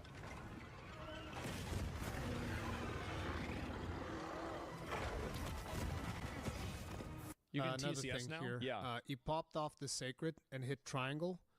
When you're doing a jumping attack from the Sacred, you want to hit the right trigger, which will cause you to instead do a slam rather than a poke. So you see the ledge here. This is the same. Can we jump on Sacred here? No.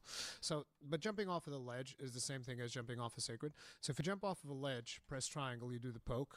Poke's kind of lame, doesn't deal that much damage, is whatever. Why am I in focus mode? So what you want to do is instead you press right trigger, you go into a slam, and the slam That's also lets 37 you afterwards damage? do a full burst. So you can slam into full bursts. What? It's way better than doing that. And also, if you're jumping off of Sacred, you can jump off of Sacred with triangle circle, which will get you to do this. Oh, damn it, actually, I can't do it here. Oh, no, you can do it. You can combine. See, I didn't so know this. Jumping... I've literally only played this weapon for 2 days. I've already decided Gunlance is my main weapon. I have. I've watched people play with a bow. I've watched the longsword. Yeah, it's my main weapon. Off of Sacred, you can do triangle circle rather than jump off. And then what he's going to do is going to do this, an aerial shelling. So those are two much better options than the poke. It's the poke's So kind of I'm literally doing the worst thing. Do aerial shelling, that's cool. Or you jump off and you do a slam with right trigger, that's cool too. Better options for getting off of Sacred. Oh, jeez. Oh, jeez. That's okay. So I'm basically... Nice block. Nice. He's parrying a lot. That's good. See? Look, guys. Say, huh? That's on my first day. Lots of parries. You love to see it. Still going too deep on that. He's going to. So there. The combo that he's trying to pull off right now. That's not okay. No. I'm just randomly hitting buttons. I'm not trying to pull off any combo here. I didn't even know there was a combo. There was no combo that was being planned. He's trying to do this. And then 1, 2, and then... Damn it, I actually whiffed. He's trying to do this. 1, 2, and then the sweep, and into the full burst. Too long. Takes too long. If you want to get the full burst faster, you do shelling with evade into triangle. See, this is what I need to learn. If I can learn this combo, I actually think that this is probably the highest DPS in the game that I've seen. Your full burst. Much faster. So this combo is more for a little bit of gap closing and some poking if you need to do poking. Usually you'd want to do this more so if you have an elemental weapon because those pokes will... Again, we haven't gotten to test elemental, but usually these pokes are very good for elemental. But if you don't have an elemental weapon, and if you have... Hammer still beats it? Is Hammer that good? You know, if you have just mostly a raw damage weapon... I haven't watched any Hammer gameplay. You don't want to be doing this combo all that often. I still do it from time to time because I also slack. Again, I'm not saying that I'm the best player. But, is it really? Ideally, I'll watch it. No, I want to watch it. Better thing. Well, I just I want to show this because I like Rurikon a lot, and like I mean, I'll say I appreciate the commentary and everything. I really do. Like his constant lunging is a reflex. As soon as I saw Asmon using gun lance on stream, yep, man. When do you don't like the meta gameplay? No, I think that it's a really good. Like I actually like gun lance more than greatsword in a lot of ways. Yeah, I do. I'll link you guys the video. I will watch a hammer. I'll watch a hammer run myself because I haven't seen it at all. Yeah, this guy's like a monster hunter, like wizard. Like he's been. Like I remember like he reached out to me whenever I first started playing Worlds. Even. Let me see here.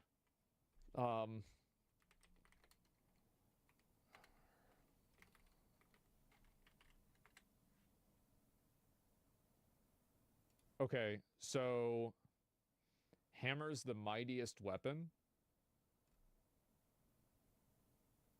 So this is a 6-minute Arkveld kill?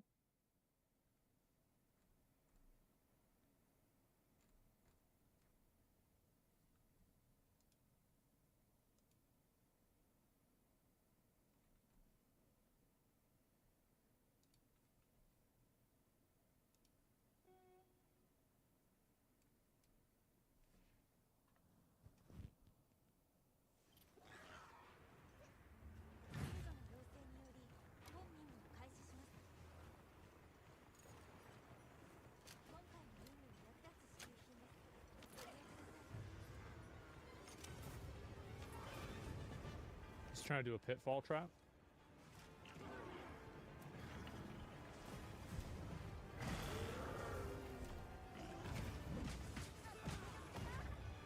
$90 damage in just one hit?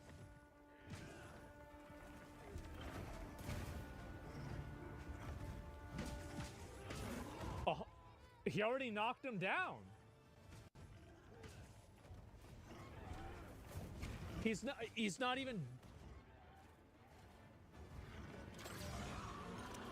He flash potted them immediately. So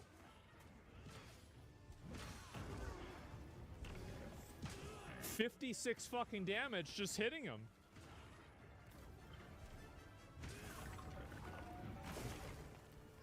Constantly CCing him. He knocked him over again. Oh, he missed that.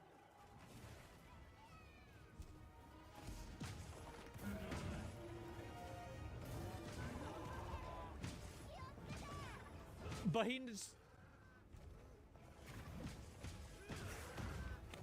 This... He does not even doing anything.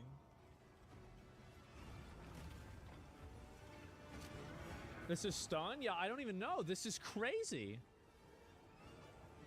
Where's he going? I don't know what he's doing here. Was he trying to, like, get this guy to, like, attack him? The sleep rocks?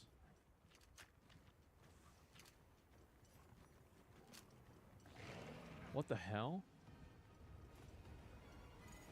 He's trying to start a gang war? How the fuck? Why is he shooting him with this gun? Oh, he's putting him to sleep.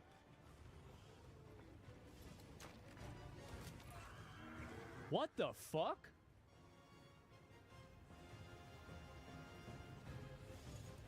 How does this even work?